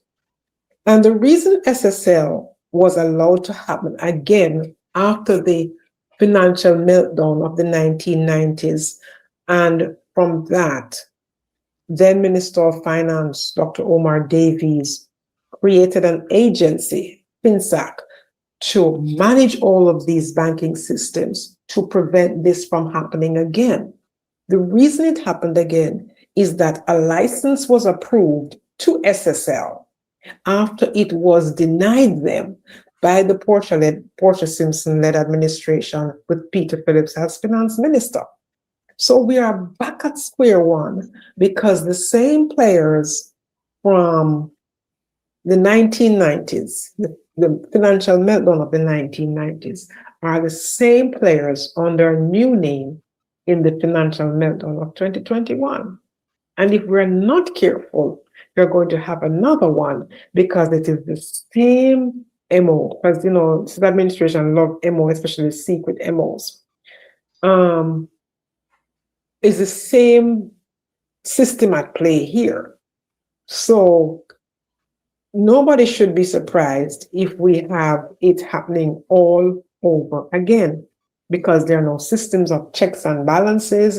It is friend and company business, and nobody seems to care that at the end of the day, it is the Jamaican people who are suffering the most, not the political directorate, not uptown, because if not to say that many persons uptown weren't affected by the debacle of the 1990s and then SSL in 2021, but it's mostly poor persons that have benefited. And SSL is not the only scandal that is the financial scandal that is plaguing this administration, right? And we also look at them benefiting, many of the same players we're talking about now, benefited from getting back their money from Cash Plus and getting back their money from Olint. Well, everybody else lost everything. So why are they so fortunate that they can secure their resources? And here's the kicker.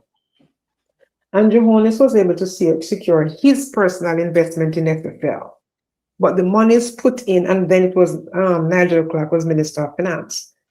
But the money is put in from NHT and all those other government agencies was not secured. Not secured. You know, so again, the taxpayers lose and the Andrews benefit. And if something isn't done to course correct this current administration, they say it is the worst, second to Haiti, they're second worst only to Haiti. Haiti is going to be ahead of Jamaica if we continue down this road. Wow. All right. Thank you, Sister Maria, for that input. Melvin Pot, you have seen the item that we display, right? And of course, those transactions where you have seen where in 2013, of course, Andrew Wheatley put, 5 million plus in BNC and in Bank of Nova Scotia. And in one day, right, he paid back the loan. And we see, right, now we had spoken to persons who admitted that he has an account in SSL, right? And, right, those money came from SSL, right? And we see, as it relates to the Bank of Nova Scotia, seems to be washing these monies for Andrew Wheatley. What say you on the matter? Well, I mean, the transactions surrounding those loans, so-called loan, yeah, they all reveal a true sense of, hanky-panky business going on. Yeah, you borrow 5 million today, you pay it back tomorrow. Come on. You borrow some money in September, you pay it back in February. Vast amount of money. So it showed that Andrew Wheatley was not borrowing these money or did not borrow the money to do any business. Yet it was money from SSL, as you rightly point out. Yet, and from Petrojam. That's where it all begins, the genesis. And I mean, how did he get away with over 600,000 barrels of oil? And I mean, we all saw, what transpired after. Most of these members of parliament ended up with gas station. And we asked the question over and over. The chief of staff, the chief civil servant, Was he aware or was he not aware of what took place at Petrojam? And why did the person at the center of the controversy was not disciplined in a way that would have sent, you know, a message to people trying to, you know, duplicate the same type of criminal activity? And so we saw where it went on the rampage, not just weekly alone. Tough tongue name called upon a vast amount of millions. Darrell Valls, Royal Reed, yeah, Dalrymple. The list is enormous. And we're talking about billions and trillions of dollars under this administration that is unaccounted for. So the man who is in charge of the country must be held accountable. And then we know the mode of method that they try to instigate at all time, running out the clock and trying to discriminate the Integrity Commission. You know, we see we all a little piece of garbage like Warmington. I wouldn't feel thinking mouth. Yeah. And saying that, you know, if the information did come from other sources, it would have credible, but once our Integrity Commission, it's not credible. Now, this is the same agency that Andrew Holness applauded, yeah, for doing a good work.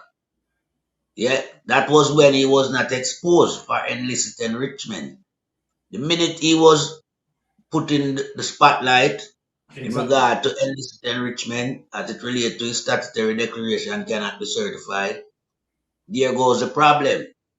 And we see Ryan Evans get gunshot and briefcase gone. And we know the MO at this administration is a badness government. And when man get gunshot and badness circulate, badness was the other day. Yeah. So Jamaican people sit down too long with this administration. Yeah, continuing it and its rampage of corruption. So Andrew Wheatley have no defense, you know. No. But one thing when me have problem with, yeah, them guy are not supposed to use no method to run out the clock. Yeah. Them case you need to speed up and man go to prison and where you don't know. You see through him try to intervene. You give him more time. Cause him Andrew Wheatley and the whole of them know, you know. And when them submit and get Integrity Commission, Integrity Commission do them due diligence and come up with them findings. Yeah, so we don't want a guy come run out on the IC and talk all type of gibberish. You understand? Because it not gonna work again, you know. No. We're serious with the country right now. Because the country in our state of disrepair. You understand? Yeah, and me a talk economy, you know. Hold on a melting pot. Let me say something to you. I am concerned as it relates to what sort of an account, profile account that we would have gotten in SSL that every year it's mature for him. From 2013, 5 million. 2014, 7 million. 2015, 5 million. What sort of account? Right? What type of account that? Is it a short-term profile, a long-term profile? Because if you look on the trajectory, 2013, you had gotten money out of SSL. 2014, you had gotten money out of SSL. 2015, he had gotten money out of SSL. So what sort of profile account that he could have gotten? I'm going to tell you. You are here? Yes. fictitious account. Oh, that's all. Well, I mean, now these are questions that need to ask, and he needs to explain it. Fictitious account, man. Yeah. Because remember the whole thing is a scam thing, you know. So everything y'all Andrew account fictitious, you know. What Andrew do, you know, with the agency, the money, you know. I take it, you know. Him just take it from there and put it in there and take it for himself. But when you look at the commonality, well, on the melting pot, when you look at the commonality in terms of our Wheatley getting money out of SSL, remember that Andrew Holness going to NCB and take out an account with $0 and then X amount of money left from SSL and go into Andrew Holness' account. So they were literally stealing the people money. They exactly. were taking the people money. Exactly. I don't think they have really like an established set profile account. They were just there stealing the people money. Basically, that's what I'm saying. Fictitious account. That's why I label it as fictitious account. And remember, you know, one of the Andrew used NTB and one used Bank of Nova Scotia. You understand? Yeah. But the profile is similar. Similar. In terms of the transaction them. And how suspicious they look and appear in front of your eye. When you look on the graphic, yeah, like where it show the guy get 5 million today and pay it back tomorrow. Come on, and for go to prison for 500,000 a year for that. The big just like the US or Jamaican, him for go to prison for 10,000 a year for that. Well, on the big question again, Melting Pot. Let me just ask one more question. Sorry to cut you. The big question again, Melting Pot. How could all of those investors' money go into NCP and disappear? How could because the whole thing is a scamming thing, Byron and Maria. It's a scamming thing. That's why it operates and appears and I show you point blank corruption, criminality. Everybody else losing up. Members them from the Jamaica Labour Party benefit. And that's why it baffles me when Andrew want to start about the 90s meltdown, yeah? And the biggest transfer of wealth, yeah? From the poor to the rich. Yeah, Kaima said, a Marky G do that, you know. So him fling the blame pan Marky G with him bank. Yeah, him now look on where him deliberately rob the people and the investors them, you know. Jamaican, locally and in the diaspora, you know. And then turn around, yeah, and maximize in profit by buying houses from these people who are under increasing pressure to pay back the loan. So they have to sell them property at reduced value.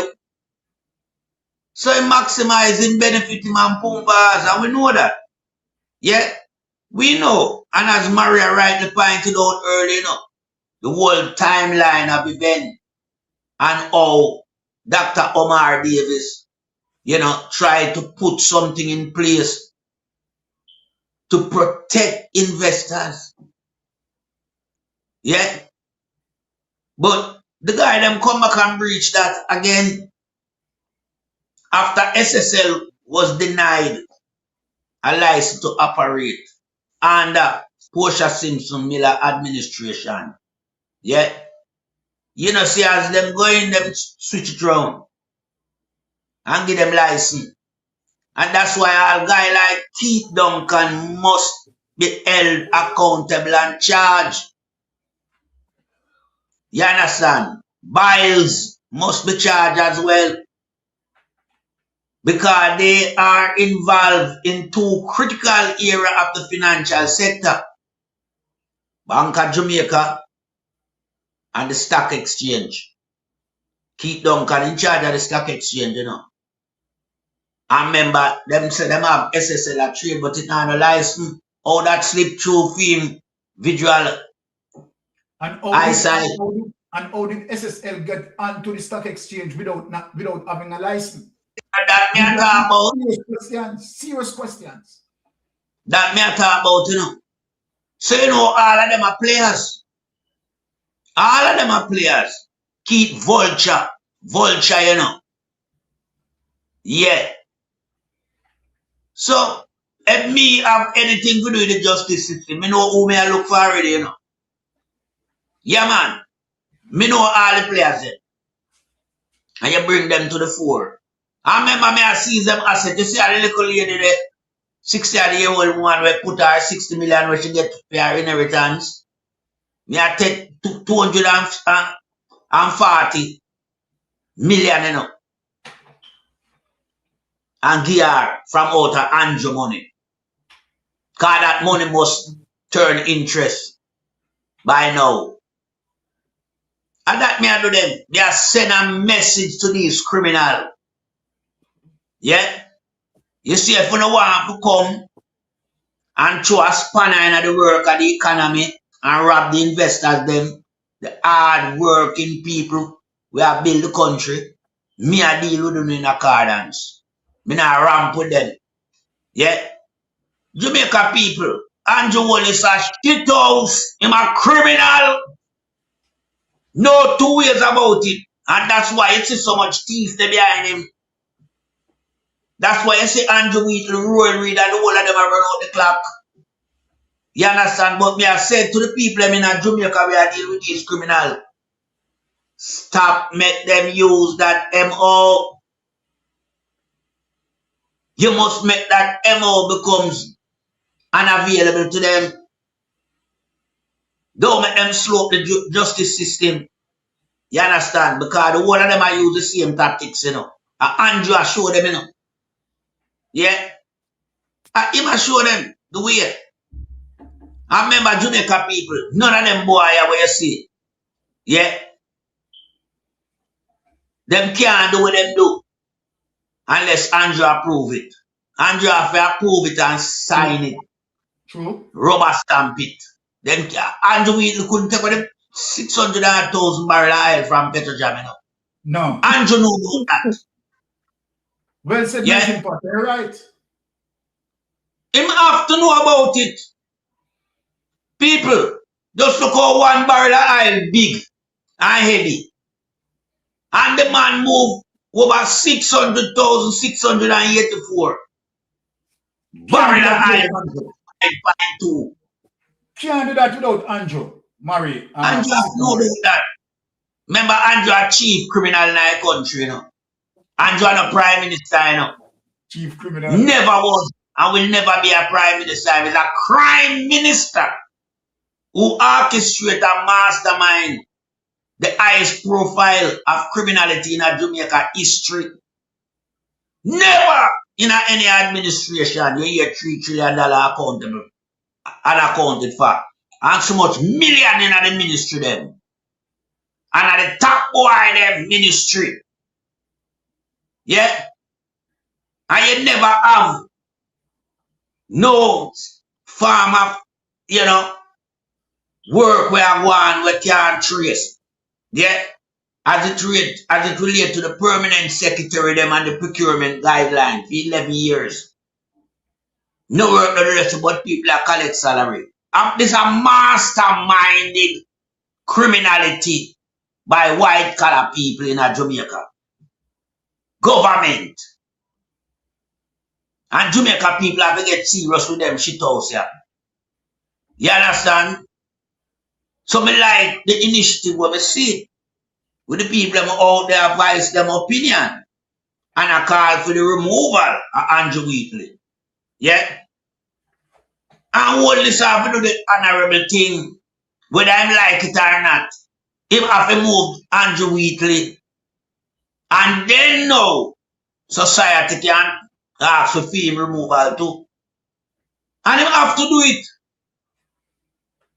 When I ask him have to do it. So how you keep a man under investigation as representative of the people in the House of Representative? You can't have him there. You desecrate the House of Representative. Exactly. I show you true colors, so you're a criminal and you support criminality. And that Andrew Wallace I do.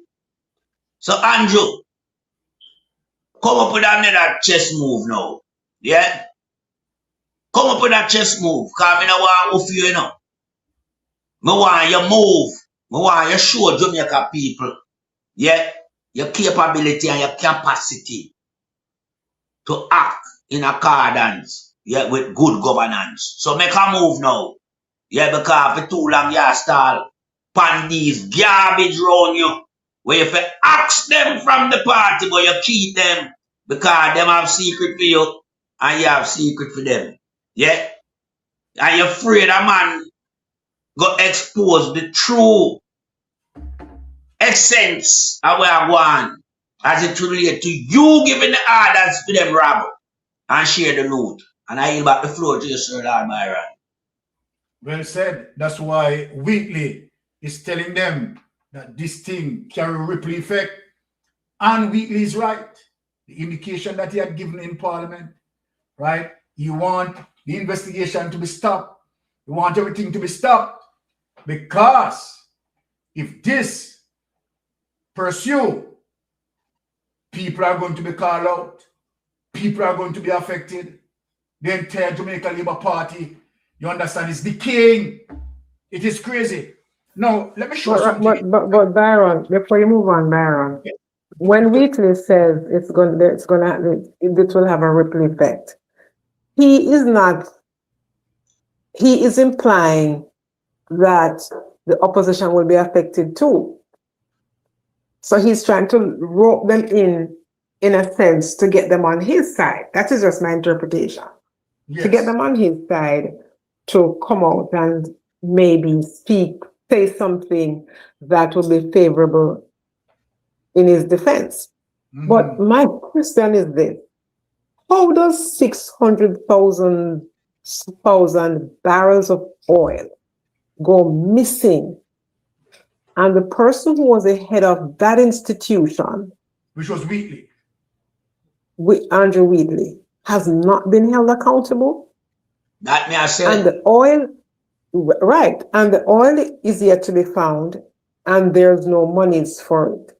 And this is not unique to Andrew Wheatley. Robert Montague, hundreds of millions of dollars for used cars, no cars and no money, and he's still sitting in the Parliament. And Darrell Vaz, he's in the cabinet. Wheatley is also in the cabinet. Darrell Vaz, $1.4 billion for dollar school buses are free, and there was no procurement issue for him to get that money to buy these.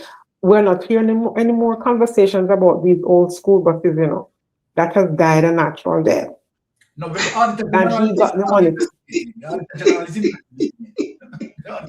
You know, that has died a natural death. No more conversations about that. No, they didn't, man. Yeah? No, man. The Auditor General is investigating. Yeah, Byron, but what I'm saying is, when I say that has died a natural death, is that Darrell Vaz is no longer talking about it the way he used to. You understand? Yes. So he's not doing that. So that has died a natural death because they're on to the next big issue, the next shiny object. But I cannot understand how it is something as major as that somebody who presides over the Petrojam company, and it's the only one in Jamaica, correct? Yes. And he presides over that. And all of that has happened. And there is no resolution, and the resolution should lead to who is responsible, exactly what happened. I mean, and that would come from a major investigation launched by the Parliament to say, we have to address this. I don't know if an investigation was done to ascertain where, when, how, and why. All you hear is that it has been resolved. So-called investigation. Yes. You know, so that is one. Right. But another question I have, two things before we go. What is the state of Andrew Wheatley's constituency? Where's the Andrew Wheatley's constituency? And the reason I ask that is There has to be an effort made to look at individual constituencies, all 63 constituencies, to see the state of these constituencies in terms of the infrastructure, be it education, health, road infrastructure, and you match that, you marry that to these members of parliament and ministers of government who have gotten 200% increase, and tell me that they have a right to be in those positions. The Jamaica Labour Party has had a JLP member of parliament in Western Kingston for 70 years. 70 Never years. cheat. What is the state of that constituency under this Deplorable. one administration? Deplorable. So what does that tell you about the state of affairs of the rest of the country and how they see the people? But again, you cannot extricate the Jamaican people from all of this, because if they allow them to come to them and give them $5,000 and a 2-piece KFC, or have them fighting over a 2-piece KFC, and they go and they vote for them, what they are saying to them is that they don't value themselves. They don't see themselves more than $5,000 and a 2-piece KFC. So the government treat them accordingly, and they're penitent to get their votes. And when they do, this is what they did. They do to them. And Andrew Wallace told them that when they lie to them, they turn around and throw poison on them. And he's throwing he has been throwing the poison on them. And the more he throws poison on them, is the more they vote for him. And the reason they can is that their mentality have been so warped. My father used to say to us, sometimes you're hungry and you have to say no, thank you. Because if you don't stand for something, you will fall for anything. And remember now, Byron and Melting Pot and Anne-Marie, 5% of Jamaica's GDP is lost to corruption. That's over $100 million every year. Every year. Every year is lost to corruption. Yeah, But it's crazy. Maria. What? Yes, Melting Pot. And I have to add something to it. When you talk about these men, when you go into them constituency and look on it, and you value it to them increase. Oh, you don't get again tie, can get 300% increase. Oh, you don't get a man 300% increase. We owe the state 35 police vehicle, when not coming, where him supposed to bring in. At 35 of them outstanding, But remember Melting Pot that Andrew Wallace said to the public that those increases will be tied to performance. Right. And their performance letter. So you tell me now that you have a minister who cannot give account for X amount of vehicles. So tell me now, that is what Andrew Wallace qualified to be good performance, because the minister stole the money. You Jamaican people just need to see that. He said the increase, you understand, tied to performance. Performance. So now then, if the increase tied to performance, you have no Wheatley being charged, right? You have no when you look, Xavier Main in a predicament, right? Robert Montague in a predicament, and God, he knows, right? The other member of parliament that the Integrity Commission is currently investigating for illicit enrichment. And you give them 200% and 300% raise. You just say the man a criminal. Byron and Maria. Pumvas in the investigation, I ask, because remember, you to cover collect briefcase of money, US, Exactly. When you sell the property down so, when him a minister without portfolio, not supposed to do those business. And him a man yard fly out and go to Mexico to collect that. So Pumbas have illicit enrichment. Yeah, when not get through proper means. Yeah. So we know him a one, because we can't just tie that Mexico voyage to fit him illicit enrichment. Me not have to do no more man. Just that one them clock him pan. Yeah? Yeah, but So we know Melting Pot and Byron, one more point. Do you realize how Andrew Holness will stand 10 toes down and say with his full chest to public sector workers, basically you getting 22% to 5 or 7% over an extended period of time. You got to show some productivity for that. Yet that same argument does not apply to his cabinet, who have gone over 200% increase in the first year immediately, not over an extended period of time, you know. It wasn't extended to say immediate effect.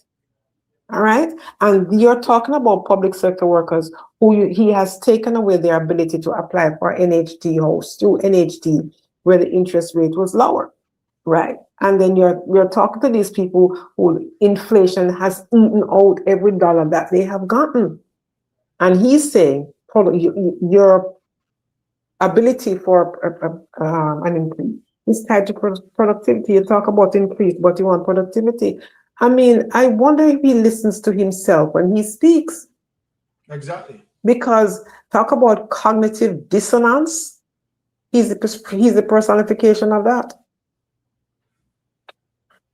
Man evil, man.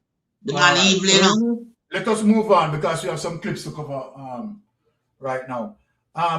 So what we want to show Jamaica, why Andrew Holness, right, likes like Andrew Holness, likes like Weekly, likes like Agintai, right, being emboldened, right, to carry on their wrongdoing because they have been backed by the DPP, and we have strong evidence as it relates to the underlying corruption of the DPP in terms of the DPP inaction, right? The DPP can definitely stop all of this, but clearly, the DPP, right, is so complicit. Now let us get to this document, right, this video, right? Honest to appeal to Supreme Court ruling. It's to show you the level of, you know, filth and corruption that this Prime Minister involved in. Trust me, Jamaica, it's just crazy. The Prime Minister's legal team has indicated it will be advancing the appeal in the matter involving Dr. Andrew Holness and the Integrity Commission. The case is again the topic of discussion following developments in the last few days. Kerry-Ann Simpson has details. On Thursday, Supreme Court Judge Justice Althea Jarrett issued a ruling blocking the disclosure of certain files in the ongoing legal battle between Prime Minister Dr. Andrew Holness and the Integrity Commission. The lawsuit pertains to the Commission's investigations into Dr. Holness's statutory declarations. In a statement last night, Dr. Holness's attorneys said the court granted the claimant's application to order the IC to provide documents prepared by 3 investigators which are relevant to the investigation. It said in this regard, the court had ordered the IC to search for and disclose those documents if they exist. The team said the claimants had sought disclosure of certain documents that had been redacted in the defendant's earlier disclosures, as well as a forensic report and other material not previously disclosed. It added that in response to a previous written request for disclosure and the subsequent application prior to the ruling, the IC and the other defendants disclosed the majority of documents requested, including the forensic report and some of the previously redacted material in unredacted form. Kerry-Ann Simpson, TVJ News.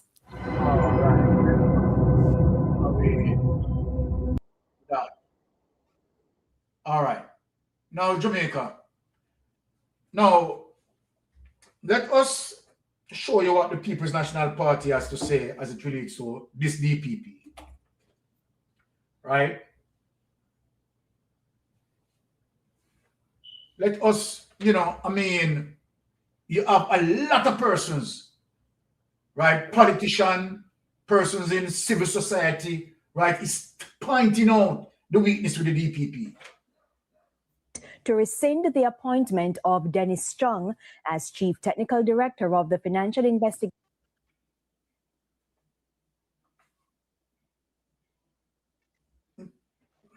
Okay, all right, hold on. I think that is the wrong clip there. Right? let us find the right clip. It's the one I just flipped on. This one. Seems like McAfee changed it. See it here? Yeah, McAfee threw it out.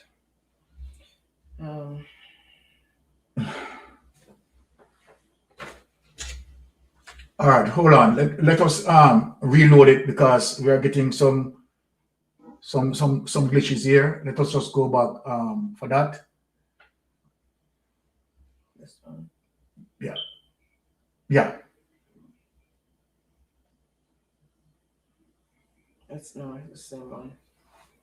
It's the same one I just opened. So where it is? This one you want? Or can not? No. That. Jesus. Gone. I don't know where it is. Gone.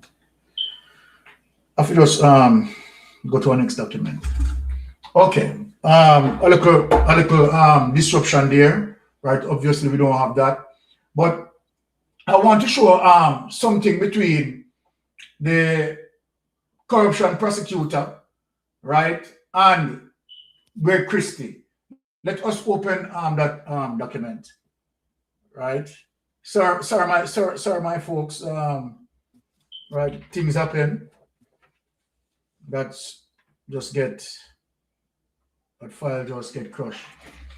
Now, this is, when we look at this, right? Here is the Office of the Contractor General had made certain allegations about the DPP, pointing out the inaction of the DPP. Now, hear this. This is the media release. Allegations by certain entities of failure of the Office of the Director of Public Prosecution to prosecute 40 referrals sent from the Office of the Contractor General. The Office of the Contractor General, people, is telling you about 40 referrals that the DPP don't want to prosecute, and that is in Bruce Golding administration, you know. It is Bruce Golding, right, who employed, who appoint Paula Llewellyn, Bruce Golding, and of course, Andrew Holness used her because she was employed for a particular purpose. Listen to this. This is the DPP responding. Right, recently complaint, but hold on. Recently, not the DPP, recently complaints have surfaced in the media concerning the Office of the Director of Public Prosecution failure to prosecute some 40 referrals that were sent by the Office of the Contractor General. These referrals were forwarded to the DPP during the tenure of the former Contractor General, Mr. Greg Christie, who submitted official reports to Parliament and issued public statements mischaracterizing the nature of these referrals and criticizing the posture of the DPP in its decision not to prosecute these matters. So here the DPP responding now. I have in the past sought to explain in the public domain and the relevant authorities the true nature and character of these matters. And in fact, on request, forwarded a full report to Parliament on May 6, 2015, seeking to correct the misperception and explain the true position.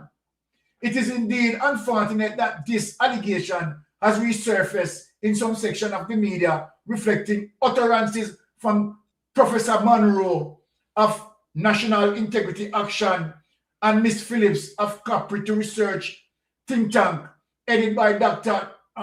Damian King of the University of West Indies. There's so much people leaking out on the DPP.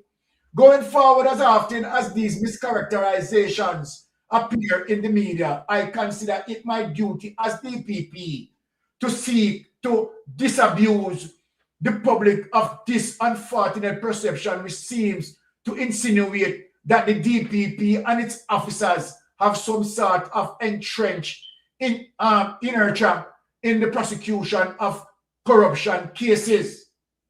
Now, both in the past and in the present, referrals from the OCG form no more than 2% of the total number of referrals received from entities island-wide.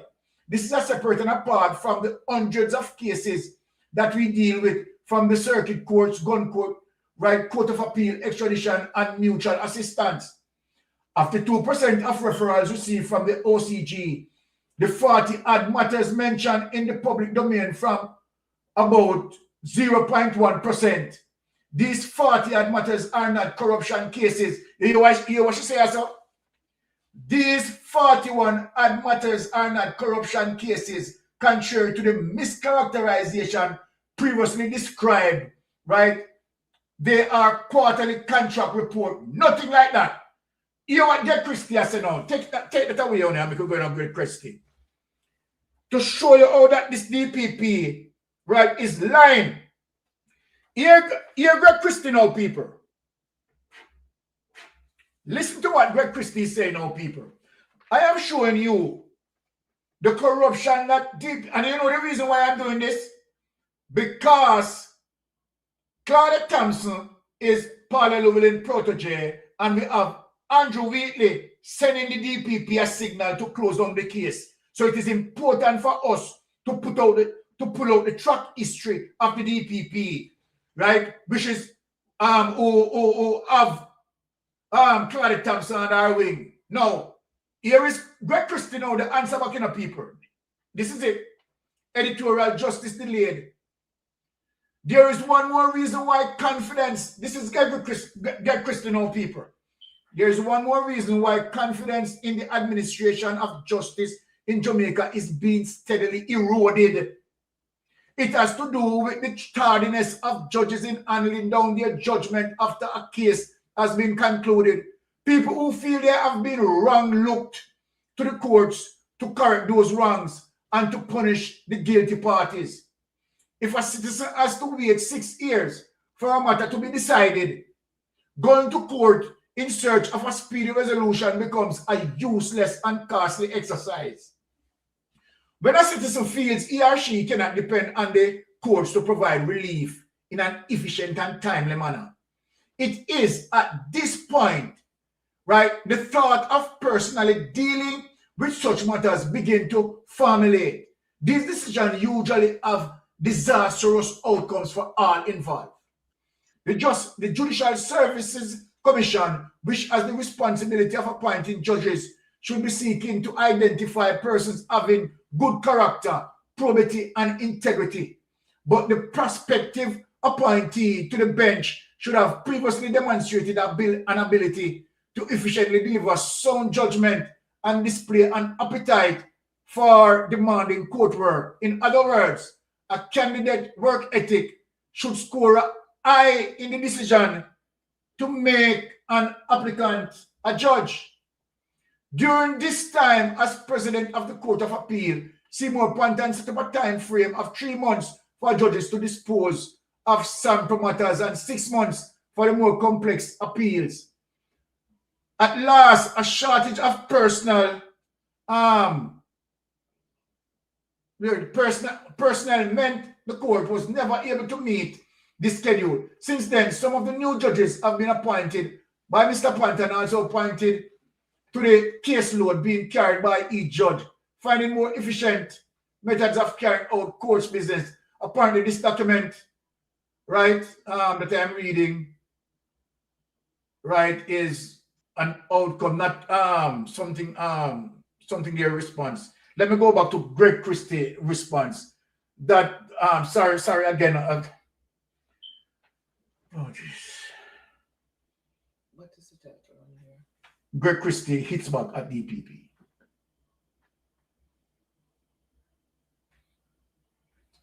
It kicked out. It kicked out too? Yep, it's not there. Oh Jesus. People, trust me, the program messed up, but not my fault. It's just, I don't know. I'm just getting. McAfee keeps messing with the files. It takes the and this was what I was saying. Explain that McAfee keeps So we have to fix picking out it. some of the files and taking Because the whole thing just look, no, just let me look disorganized and make me look like, you understand, I'm not having my thing, my eggs. Okay, let us find it again. Okay, here it is. See, it jumped up again.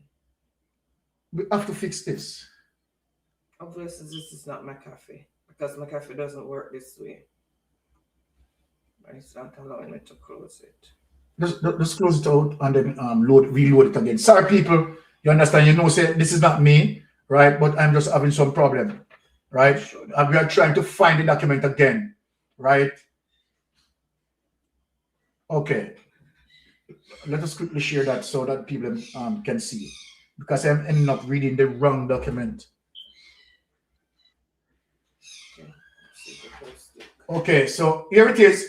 Greg Christie hit back at DPP. So this is a document that I wanted to read earlier. Wednesday 7, 2017. Here it is. Here's the document. Former Contractor General Greg Christie has responded to accusation from the Director of Public Prosecution, Paula Llewellyn, that he and other critics have mischaracterized the several cases that were referred to her office during his tenure. Hear what Christie is saying. Controversy has been raging in recent weeks over criticism that the country's chief prosecutor has been weak on the prosecution of corruption cases and once involved high-profile members of society. Christie, in response to Llewellyn's statement, said the DPP anti-corruption campaigner Professor Trevor Monroe and think tank Caribbean Policy Research Institute head of Dr. Damian King have misrepresented reports he did while in office. Now, in the latest development in an often testy relationship between Christie and Llewellyn, Christie stepped down as Contractor General in 2012. Now, I write with reference to your article which appears in today's edition of the Jamaica Observer newspaper entitled, "Stop Misleading the Public," DPP tells critics. Llewellyn says 40 odd cases referred to her office are not corruption matters. Now, I did not want, hear what Christie is saying now, you know. I did, okay. You what the DPP saying. I did not want to become embroiled in the ongoing public dispute between Capri and the learned DPP. Concerning the public claim of Capri, Miss Desiree Phillips, that over 40 corruption cases have been referred to the DPP by the OCG to date, and that none has been prosecuted. However, having heard Dr. Damian King of Capri on June 1, nationwide radio program attributing the statement to the OCG and deflecting responsibility for the same from Capri and Capri's Miss Desiree Phillips, I am compelled to set the record straight. The learned DPP, Miss Paula Llewellyn, in your article and on nationwide radio, nationwide again, you know, has also publicly accused me of mischaracterizing the 40 referrals to her office as corruption matters. According to her, they are administrative matters. Lie the DPP are telling the people. Lie Paula Llewellyn are telling. The learned DPP, Capri and Capri's two representatives have been misguided. Their statements are inaccurate and misleading and should be publicly corrected. Now, hear what happened now. The pertinent facts of the matter are as follows. What did the OCG say? Question. The OCG, in its 2009 annual report to Parliament of Jamaica, reported on over 30 formal criminal offense referrals. You know. See there? The DPP line up to the public. You know. Talk about the administrative issues. You know. See, Greg Christie, them are set it straight. You know. The OCG, in its 2009 annual report to Parliament of Jamaica, reported on over 30 formal criminal offense referrals. You know, that were made to the DPP between March 8, 2008, the date on which the DPP Paula Llewellyn was appointed in office, and December 31st, 2009. Contrary to the DPP's and Capri's claim, nowhere were these matters classified as corruption cases. Lie the DPP Paula Llewellyn I tell. You understand? But anything have to do with JLP, he must cover it up. All criminal cases. You understand? Greg Christie that point it out, you know. The verbatim extract from the OCG report, which appears on page 13 of the OCG report, read as follows. The incumbent director of public prosecution, Ms. Paula Llewellyn, CD and QC, who succeeded Mr. Ken Pantry, was appointed into office on March 5, 2008. Since then, and up to 31st December 2009, the OCG has made over 30 formal criminal offense referral to the DPP. However, as far as the OCG is aware, none of these referrals as at December 31, 2009 has given rise, whether directly or indirectly, to a criminal charge or arrest or prosecution. Take that away.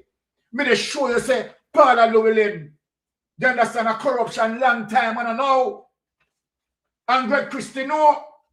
Paula Llewellyn a corruption long time. And the reason why for me to go back in the history, because me hear weekly. You understand? They give signal for Paula Llewellyn, for Claudia Thompson to engage. So we just show people that if you engage Claudia Thompson, engage for the right reason and make sure that weekly go into the court. Go into the court to face the judge. Now look here again. Me I go show the people them say, and only Greg Christie and only the NIA have problem with Paula Llewellyn, right? Paula Llewellyn own senior DPP have problem with Paula Llewellyn. We'll show you the corruption and how Paula Llewellyn protect the Jamaica Labour Party from 2008. Only look on this now, people. Let us go to Llewellyn versus Pike. Be sure you know this. Now I'm going to show this because guess what? We are anticipating that them want the DPP to engage.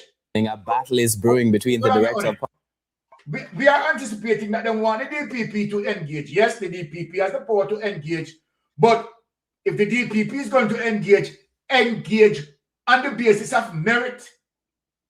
You understand? Engage on the basis of merit. Now let us play this and hear this. What senior DPP Public Prosecutions DPP Paula Llewellyn and Senior Deputy DPP Cathian Pike. In a letter to the government, Ms. Pike not only called for a new DPP, but appealed for an investigation into the operations of the office. But as Kelisha Williams reports, Ms. Llewellyn fired back, describing Ms. Pike as a bully who has always been bitterly resentful and upset that she is not the boss.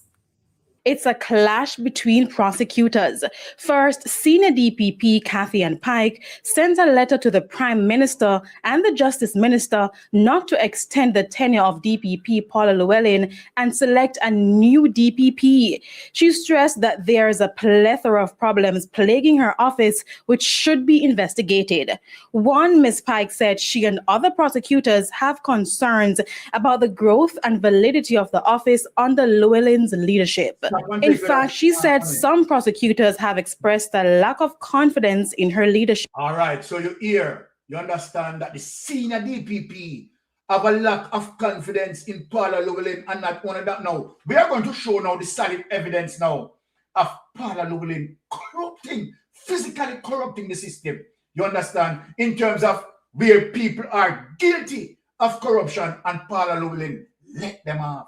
Now, the first case that we are going to bring, and the reason for us to go into this is to say, listen, we had seen as it relates to the IC and the corruption prosecutor recommend prosecution far weakly. We don't want the DPP engage, you understand, and say that there is no case there. We understand the corruption coming from way back when, from 2008. That Paula Llewellyn installed to protect the Jamaica Labour Party. And I am going to show evidence now of her protection.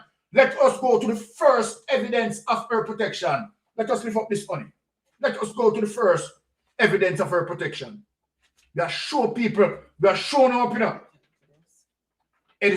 editorial when justice delayed. Now, let us show the people them. Right? We are going to show the people them. You understand the evidence of Paula Llewellyn corruption. You're not looking at people. Now, there is one more reason why confidence in the administration of justice in Jamaica is being steadily eroded. It has to do with the right, the tardiness of judges in handling down their judgment after a case has been concluded. Okay, we read that document already. This time, it's my bad. Take that away. DP. Yes. Okay. DPP rejects statement. We are going to show. What is that? DPP rejects statement. Okay. That is the one we just played? No, Okay, played.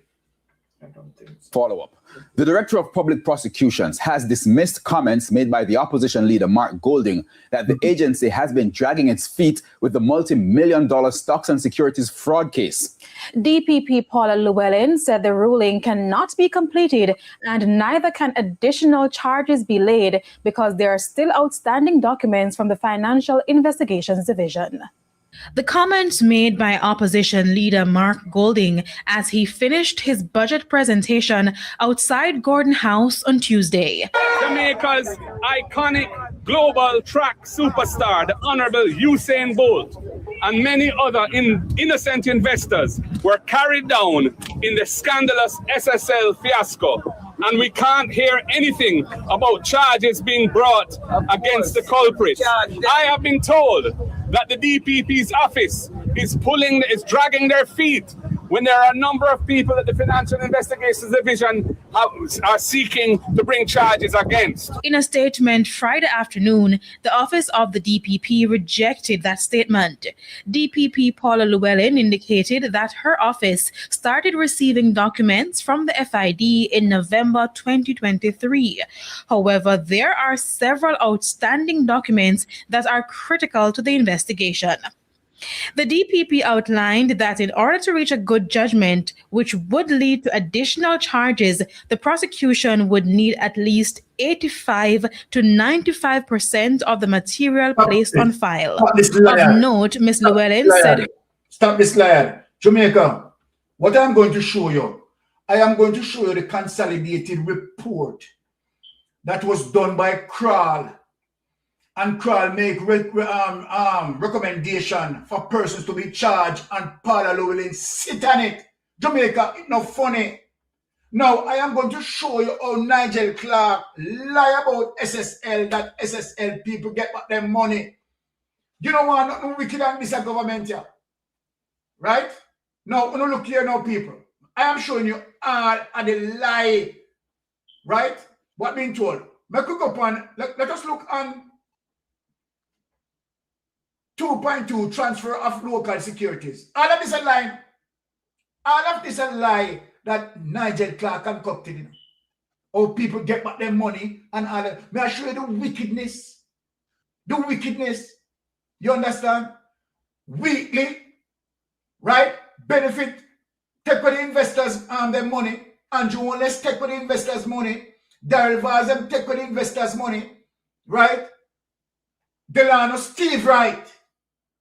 Also of the account in SSL get benefited too. Now, you look on this now. You look on the wickedness. Okay, then liar now. Transfer of local securities. Transfer beginning September and as at April 16, 2024. You hear them liar? You what Nigel Clark said? Over 1,230 clients accounts totaling approximately 15.37 billion of local equity and fixed income securities were transferred to accounts specified by these clients. Now, Jamaican dollar cash of approximately 665 million for 338 clients has been paid over to these clients. You hear them wicked liar here. Therefore, a total of 16.35 billion, approximately 70% of Jamaican dollar denominated assets held in SSL of balance sheet portfolio have now been transferred to clients. Lie, not no go so. Not no go so. Jamaican dollar denominated assets including Jamaica equity and fixed income securities and Jamaica dollar cash. For the remaining Jamaican dollar securities totaling 7.6 billion in value, the temporary manager is pursuing an agreement with a trust company for the en bloc transfer of these remaining Jamaican dollar assets, which will be held by the trust company in custody for clients. More details will be provided once the agreement is finalized Andrew Holness, you Cross Kerry, and the whole of them make up to take with the people their money. You know, sense of wickedness, man. SSL continues to process requests to transfer available cash balances. Clients are required to submit their requests, including payment details, to the service team. You see how they're wicked? Look here now. Look here now, people. Transfer of proceeds to international securities. Prior to April 11, 2024, the portfolio of international equity fixed income and other securities held by SSL on behalf of clients totaling approximately $32.8 million US. As of April 11, 2024, 98% of the international portfolio had been liquidated. In relation to these international securities, once have been reconciled, funds will be remitted directly to clients based on their instruction. Not like that. They're not stop, not like that. The temporary manager is encouraging, hear what I'm lying now. The temporary manager is encouraging clients to indicate their preferred payment currency and provide banking detail as outlined below. Watch them now. For sure, you see them are real kind of Andrew Holness, you Cross Kerry, Andrew Wheatley, Darrell Va, real dirty narcissist, man. Look what the investors are. Look at now. Bank name and branch, names and account number. They carry people in a circles. Carrying the people in a circles. Watch you now. SSL staff complement has been reduced to 8 full. I'm not going to read that. Let me go to 4, the investigation. So what Paula Llewellyn sit down pan now, people. Make me read this what Paula Llewellyn sit down pan. You're nasty and criminal Nigel Clark. As I mentioned in my opening budget presentation, in March 2023 and again in March 2024, this is how Nigel Clark has spin the people them like a gig, you know. They spin the SSL investors like gig, you know. And I spin Jamaican people like a gig, you know. Hear him now. With respect to the investigation into SSL, the policy position of the government is that we will make available whatever resources are required to ensure a thorough, fair, complete, and independent investigation. Now, he must say that, you know. While Andrew Holness and Wheatley and all of them, you understand, make sure that the evidence about SSL, you understand, them criminal friend broke into it, take a laptop, take a this, take a that, you understand, and disturb the entire crime scene. You said, wicked people now. We will also leave no stone unturned. Yes. We shall not just the no people. Eh? We will also leave no stone unturned. We shall not just there. No. Follow the evidence wherever it may lead. It look like Nigel Clark still follow the evidence, people. When you talk to me, is Nigel Clark still follow the evidence? See the evidence come catch up on Andrew Wheatley. How much money he get out of SSL? See the evidence come catch up on Andrew Wheatley. Seek international assistance. Owner seeks international assistance. One never knows if you check BNS, Bank of Nova Scotia, and check NCB. NCB. One never knows if you check BNS and check NCB. All right, you know them two entities, the investors' money them there. No, this is the policy has been implemented. You know you're done wicked. No, hear him now. As previously updated, Crawl Assistance UK Limited, a renowned international investigation firm, was engaged to undertake an independent forensic audit to understand the facts relating to the fraud perpetrated at Stocks and Security Limited over a period 2010 to 2023. Well, no, wicked enough. The company was selected because it did not have any connection in Jamaica and because its vast experience given the complexity of the matter. The volume of the transaction, the number of accounts held by clients, and the number of bank accounts held by the SSL network of companies.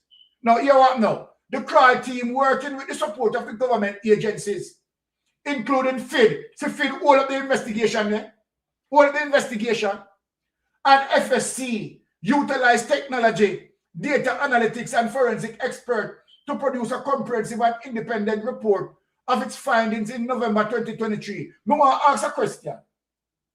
Since the investigation handed over to FID, why FID can't complete an investigation and to say, all right, the Prime Minister's statutory declaration can be certified? Them can't do it. Them can't do it. Because the evidence that is over there is so overwhelming. So overwhelming. So them just hold it and just sit down on it over there. And Claudette Thompson is making sure that nothing happen. This is the truth of the matter, you know. This is the reason why I am going back and show people the corruption of the DPP, paralleling, and her Petrojam what she left behind to protect the status quo of corruption. Now watch this now, people. The trial report has confirmed that the suspected fraudulent activity and mismanagement at SSL, you know, and its related parties were much broader than initially understood, you know. Remember that, people. SSL operate without no license, you know. And Andrew Warner's government permitted them to operate without license, you know, people. You know, hear that? SSL all of this time they operate without license to do this type of business, you know. And the thief in government. The thief in government. Now, you know, watch this now. With the benefit of this report, their own investigation, hear this, a thorough collaboration with other law enforcement agencies, the FID has publicly reported that a file now was submitted to the Office of the Director of Public Prosecution for the consideration of criminal charges. See the people? We don't hide it. See the people? See the people? With the benefit of this report, their own investigation, and thorough collaboration with other law enforcement agencies. That means a crawl, along with FID, along with MOCA, finish up them investigation, you know, and send it to Parallel, you know. You hear what Parallel said? He want more information. Play out the case. She want more information. To show you the level of criminality with Parallel. See it? The FID has publicly reported that a file was submitted to the Office of the Director of Public Prosecution for the consideration of criminal charges against individuals linked to the SSL network of companies, which got included Andrew Wheatley, Darrell Vaz, Andrew Wallace himself. That's why them can't show the report in its entirety. Who were the persons recommended to be charged? All the bank people them being recommended to be charged. Because we have seen money laundering or the companies pursuant to Proceed of Crime Act, Larceny Act, and Financial Sector legislation. Take that away. Take that away. When we look at the level of criminality, that parallel, that's why Andrew Wallace them feel emboldened. That's why they feel that way. So melting pot, fire, melting pot gone out. Why? I'm tired, people, I'm tired. So let me nice it up because melting pot tired. Now, people, when you look, that's why because look here, people. You have to play, right, chess with Andrew Owner's criminal government because they are playing chess. Wheatley is in serious situation. It carries what we call a lock and key. It simply means that if Wheatley put into the court, Andrew Wallace is going to drag into the court. Other GLP members are going to drag into the court. Because the question, as it relates to the original source of funds, they are going to be interrogated on it. They are going to be interrogated on it. So you can see now that they are holding, all right, what's happening to, as we call it, the SSL, right, case. Paula Llewellyn could have stepped in and charged who needs to be charged. Even although they spend millions of dollars getting a crawl report. Remember now, hear what Paula Llewellyn said. Paula Llewellyn said to the entire Jamaica that she doesn't have the skill set. I want to listen to me in Jamaica. Paula Llewellyn said, and I should play that tape for me to hear it. You know. Paula Llewellyn said to Jamaica that she doesn't have the skill set to deal with financial crime. She doesn't have the skill set. She doesn't like to deal with it because it's really complex. As a result of that now, if Paula Llewellyn said that, as a result of that, Nigel Clark claimed that, okay, all right, he's going to get the people with the skill set. So they went and they take taxpayers' money and they paid Crawl. Well, obviously they cannot corrupt Crawl because Crawl is an independent body. Well, Crawl with the skill set, these are forensic auditors, you know. Auditors that comb every fine detail, you know. And when the auditors then finish, hear the thing now. Remember, say Paula Llewellyn don't have the skill set like Crawl, you know. Remember, say she said that loud and clear, you know. So after the persons now with the skill set came to Jamaica and investigate, right? And comb the entire investigation and said, okay, all right. These are people to charge. Not only that Crawl done the investigation, you know. Crawl also communicate its findings, right, to Mocha. Communicated its findings to FID, and they all collaborated, you know, and agreed with Crawl investigation, you know, completed it, you know, and sent it off to Paula Llewellyn, you know. And then here Paula Llewellyn now, who don't have the expert like Crawl. Hear what Paula Llewellyn is saying. She want more document to charge the people then. Let me not understand this. Then if you don't have the expertise, like the people them, like Crawl them, and Crawl finish up the work and give you and say, charge the people them. What sort of, then it seems like you have more experience. No, Paula Llewellyn, it would have so now, like you have more skill than them. Then why the government go out and get them from the first place? Why the government waste taxpayers' money to get them based on what you have said? Nigel Clark also stated that Jamaica doesn't have the skill set as it relates to how wide this crime is. So we don't get the requisite people, we don't get the people who have the capacity, we don't get the people who have the skill set. Now the people who have the skill set came into the country and said, okay, all right, this is the findings. Then what the problem? Why no charge can run? Me only show you the corruption, you know. Why no charge can run Paula Llewellyn? Paula Llewellyn, remember you said, you don't have the skill set, you know. Remember you said that, you know. You said, you don't like financial crime. Gave you the run of the mill, you understand, with the criminal, with ordinary felony. Because the financial crime is too complex. And here you are now, finding problem. You understand? But guess what now, Paula Llewellyn? Remember, this is not the first problem that you found, you know. Remember the same thing, the office of the Contractor General, you understand, in 2010, they talk about you, you know. The very same thing where you go on with FID. And I tell lies, say you want more document. Remember, say, Christy said about you in a 2010, you know. Christy said, we have sent 40 referrals to you. And you sit down upon them. And you don't do nothing. And you know what you do? You came out and you tell lie that the 40 referrals, they were not corruption matters. They were administrative matters. That's a lie you came out and told, you know. That's Greg Christie have to go back into the media. As a Paula Llewellyn, top fan tell lie upon me. Top fan tell lie upon me. We had referred to you 40 criminal cases and you have done nothing about them.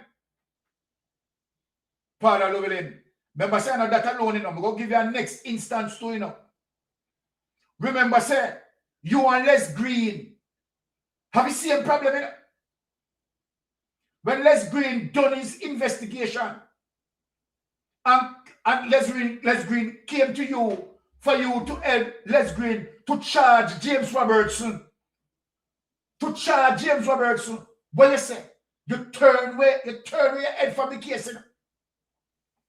And then you say, if James Robertson have sufficient evidence, why James Robertson didn't go ahead and charge them. What James Robertson said? James Robertson said, what Les Green said. Les Green wanted your assistance to charge them because it's a high-profile case and he has solid evidence as it relates to James Robertson criminality. What did you do? You take away yourself. Now let me show you something again. I'm going to show people the corruption, with you, And I show people say, Claudette Thompson is there. You understand? To commit the same atrocity where you are committing. Let me give you this now. Now the final nail we're going to put in your coffin. I'm putting a Claudette Thompson coffin because as it relates to Andrew Wheatley now summons you people to come and intervene and mash it up and crush it up. We understand what Andrew Wheatley is saying. Because we play chess, we up on the chessboard. Let me show you now and put the last nail in your coffin. Why then, as it relates to FLA, right? When we have two PNP who had lost their weapons, right? And people can ask Peter Phillips, not Peter Phillips, Palwell. People can ask Palwell, right? If Paul Llewellyn never charge it. But even when Palwell said, listen me, the man them lick out my car glass and take out my gun. You still charge Palwell. You still charge Palwell. Because what? Palwell and PNP. You charge Palwell.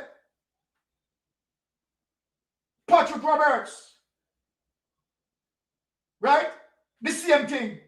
You charge Patrick Roberts. So you charge the two PNP because them lose them firearm. Philip Palwell got charged from you. Patrick Roberts got charged from you. No, make we go now to the two GLP, including one of the jackass in the Senate, Tam Tavares. How much gun Tam Tavares lost? 2 guns Tam Tavares lost. And let me say this to Jamaica. You cannot find a Tam Tavares report as it relates to Tam Tavares missing gun in the Gleaner paper. Tam Tavares make sure so them take it off of the Gleaner, take it off of print media. This is the corruption of Jamaica Labour Party. Because I came out and identified that. And I questioned Tam Tavares Finson that how can you be sleeping? And because I asked certain questions, them take it off. Let me talk. Let me ask. Let me tell you what the questions I asked. Tam Tavares claimed that he was at home sleeping. And the last time he had seen his weapon was roughly about 1 a.m. in I'm safe. He said the weapons were locked away and he went to bed. And when he waked up sometime in the morning, he discovered that his weapons missing, 2 of his guns missing.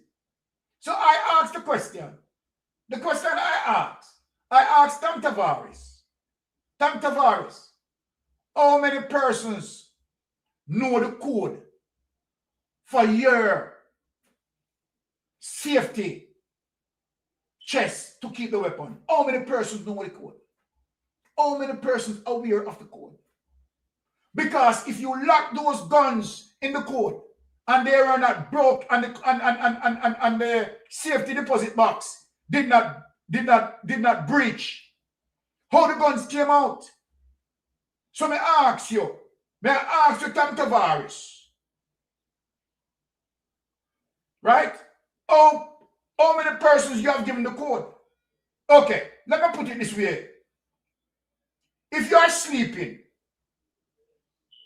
and you did not put it in the safety deposit box, where did you put your gun?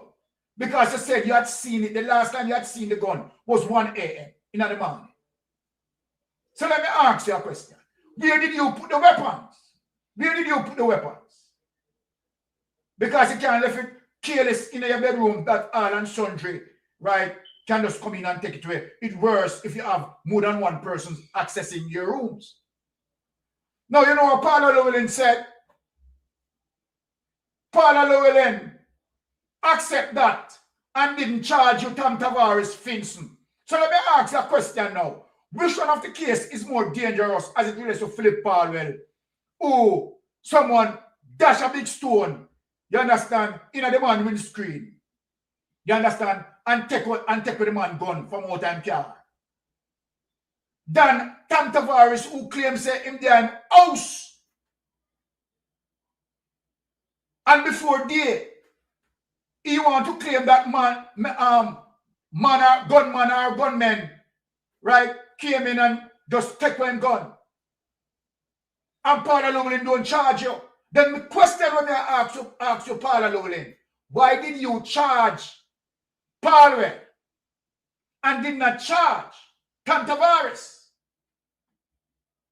Why you didn't charge Tom Tavares? So let me ask you a question now. One to Robert Montague, who have the guns, 2 guns, 4 guns I'm missing. Look at the wickedness with Paula Llewellyn and the corruption with the DPP, the JLP DPP them are JLP operative. Between Tom Tavares and Robert Montague, they lost 4 guns in total. 4 guns in total. Now look at the PMP now. Between what's name again? Between Palwell and Patrick Roberts, them only lost 2 guns in. But watch this now. This is how Paula Llewellyn justify her findings. Okay, me never charge them. You see the person who lose the lesser of the weapons, and them forget charge. You see the persons who lose more weapons, me not go charge them, because them they're dapper. If you lose more guns, me not go charge you. How much that you say? Me don't know. How much that you say? Imagine Pat, come give me something on this and close we out. We catch you asleep, no mate. Pat. Well, we know we're not a DPP to begin with, you know.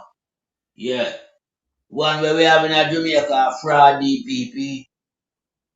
And me tell you, say, I she alone play upon fair football field, you know. And fair ball in a round. You understand? Now, you highlight that case in point, you know, and you put it out there, everybody can see. Them guys that lose 4 guns between them, hanging tie and dog for father and dog. Yeah. But Philip Palwell and Patrick Roberts lose 2. But at them be the brunt of the DPP, while the man them lose 4, them asleep and snore. Them comfortable. Yeah, them not get no charge.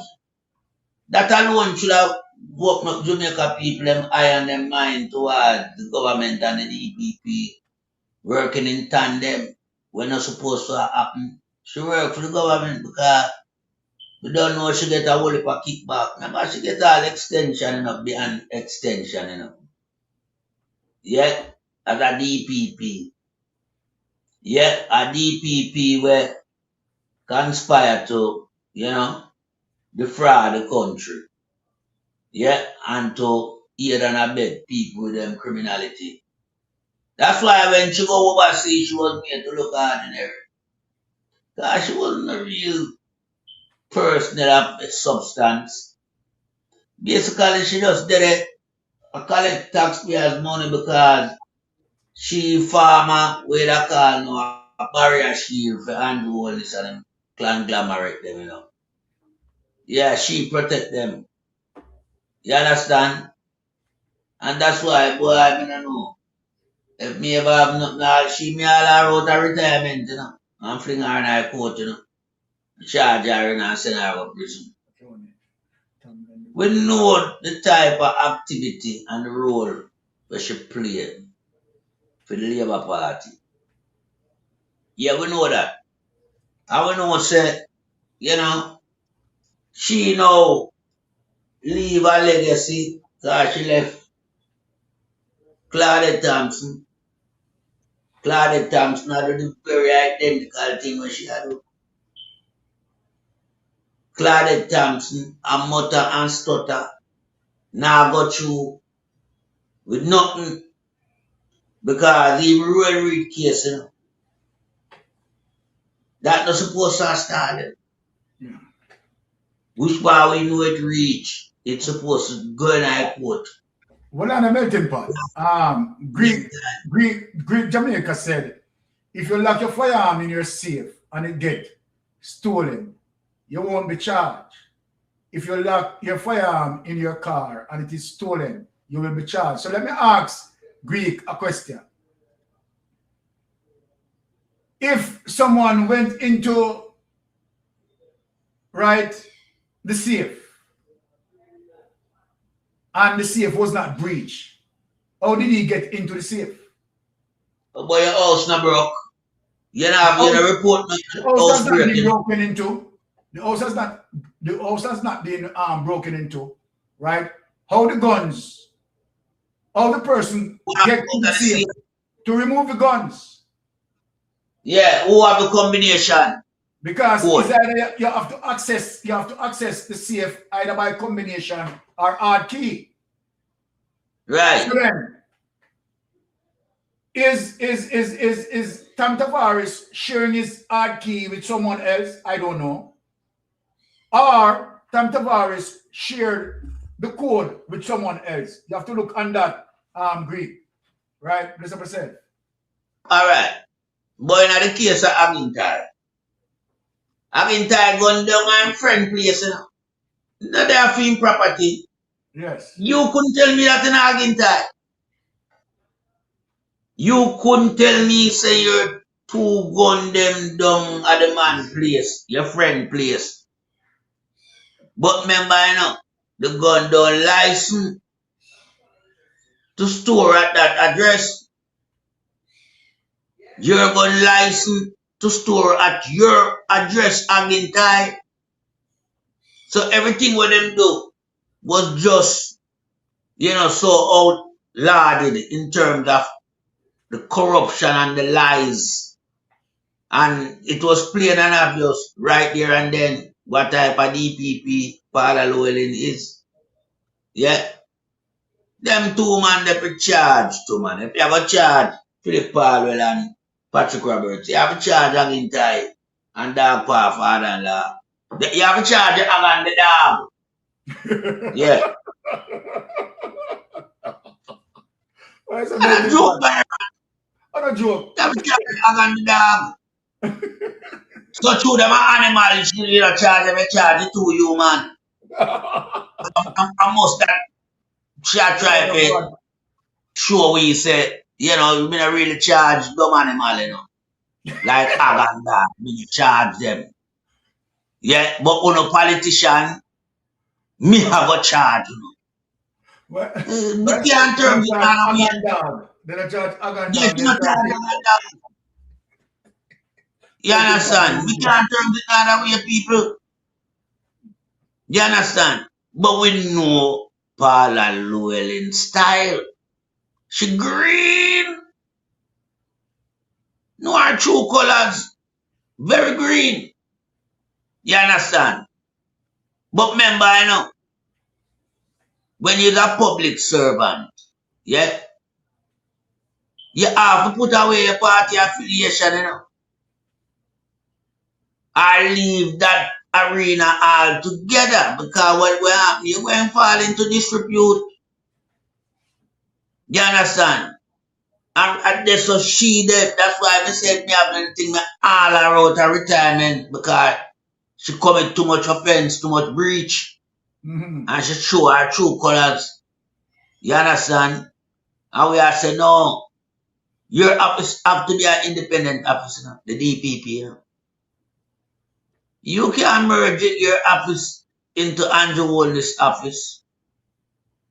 And like your Andrew Holness are work in tandem. No. Hey, a whole lot of people are get to where things at Jamaica, but I hope, you know, everything are boiled down to gravy now. And the food can't serve, which is them sentence. You need to hurry up and give these people them sentence. Yeah? Because them deserve it. Remember, you know, people. But again, melting pot. Remember that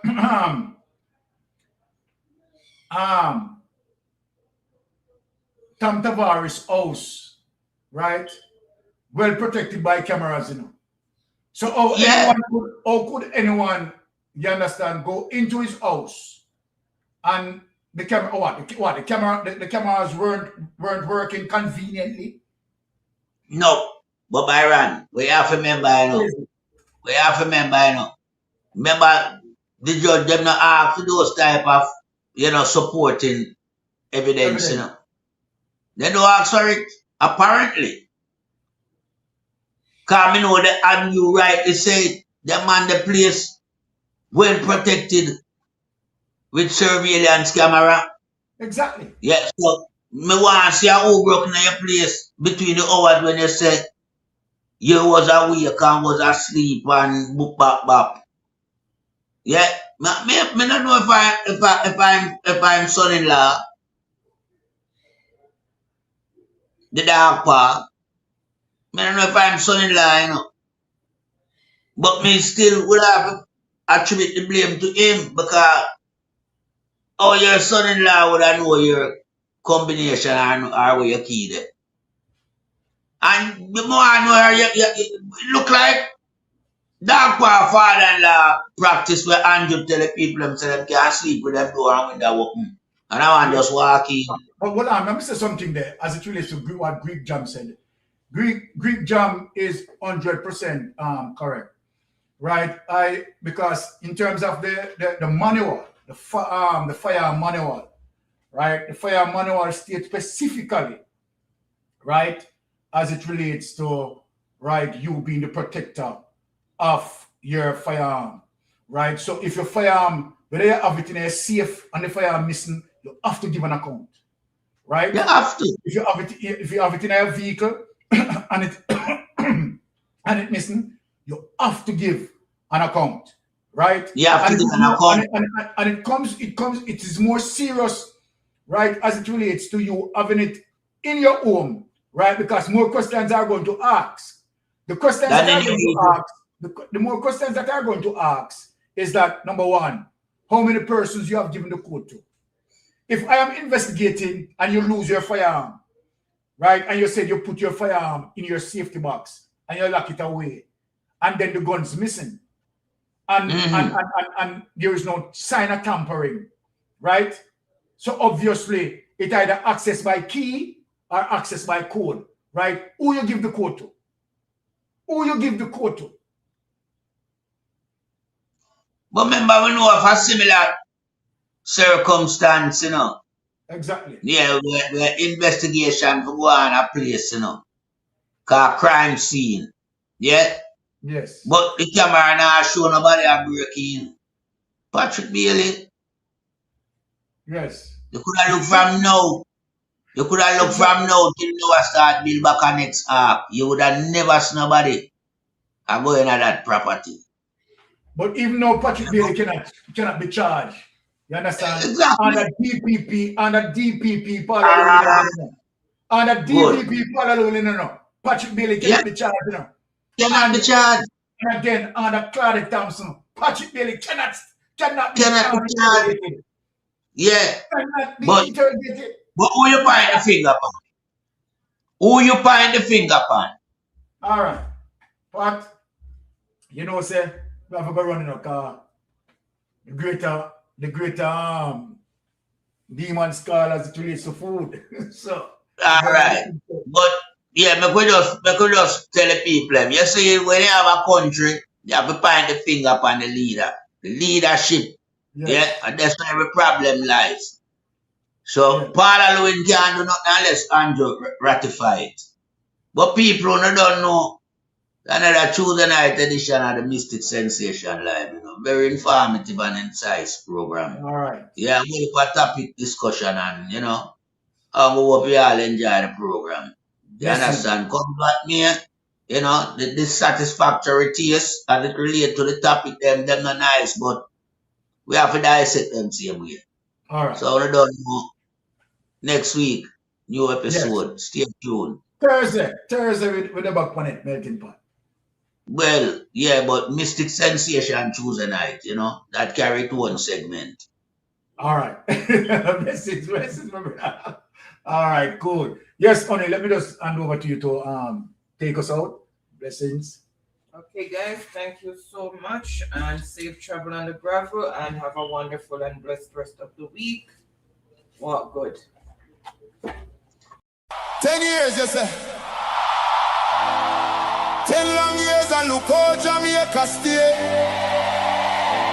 No light, no road, no food, pan we plate. People are suffer, while Andrew live great. Hey, hey. You stand up on the platform, smile wide and proud. I tell we about prosperity, but we can't see it all now. Hurricane come through and left the people bare. 6 months later, them still out there, asleep under the air. Their GLP friends them build high rise, road still full of wood. A whose pocket do I fill while the nation lose its soul?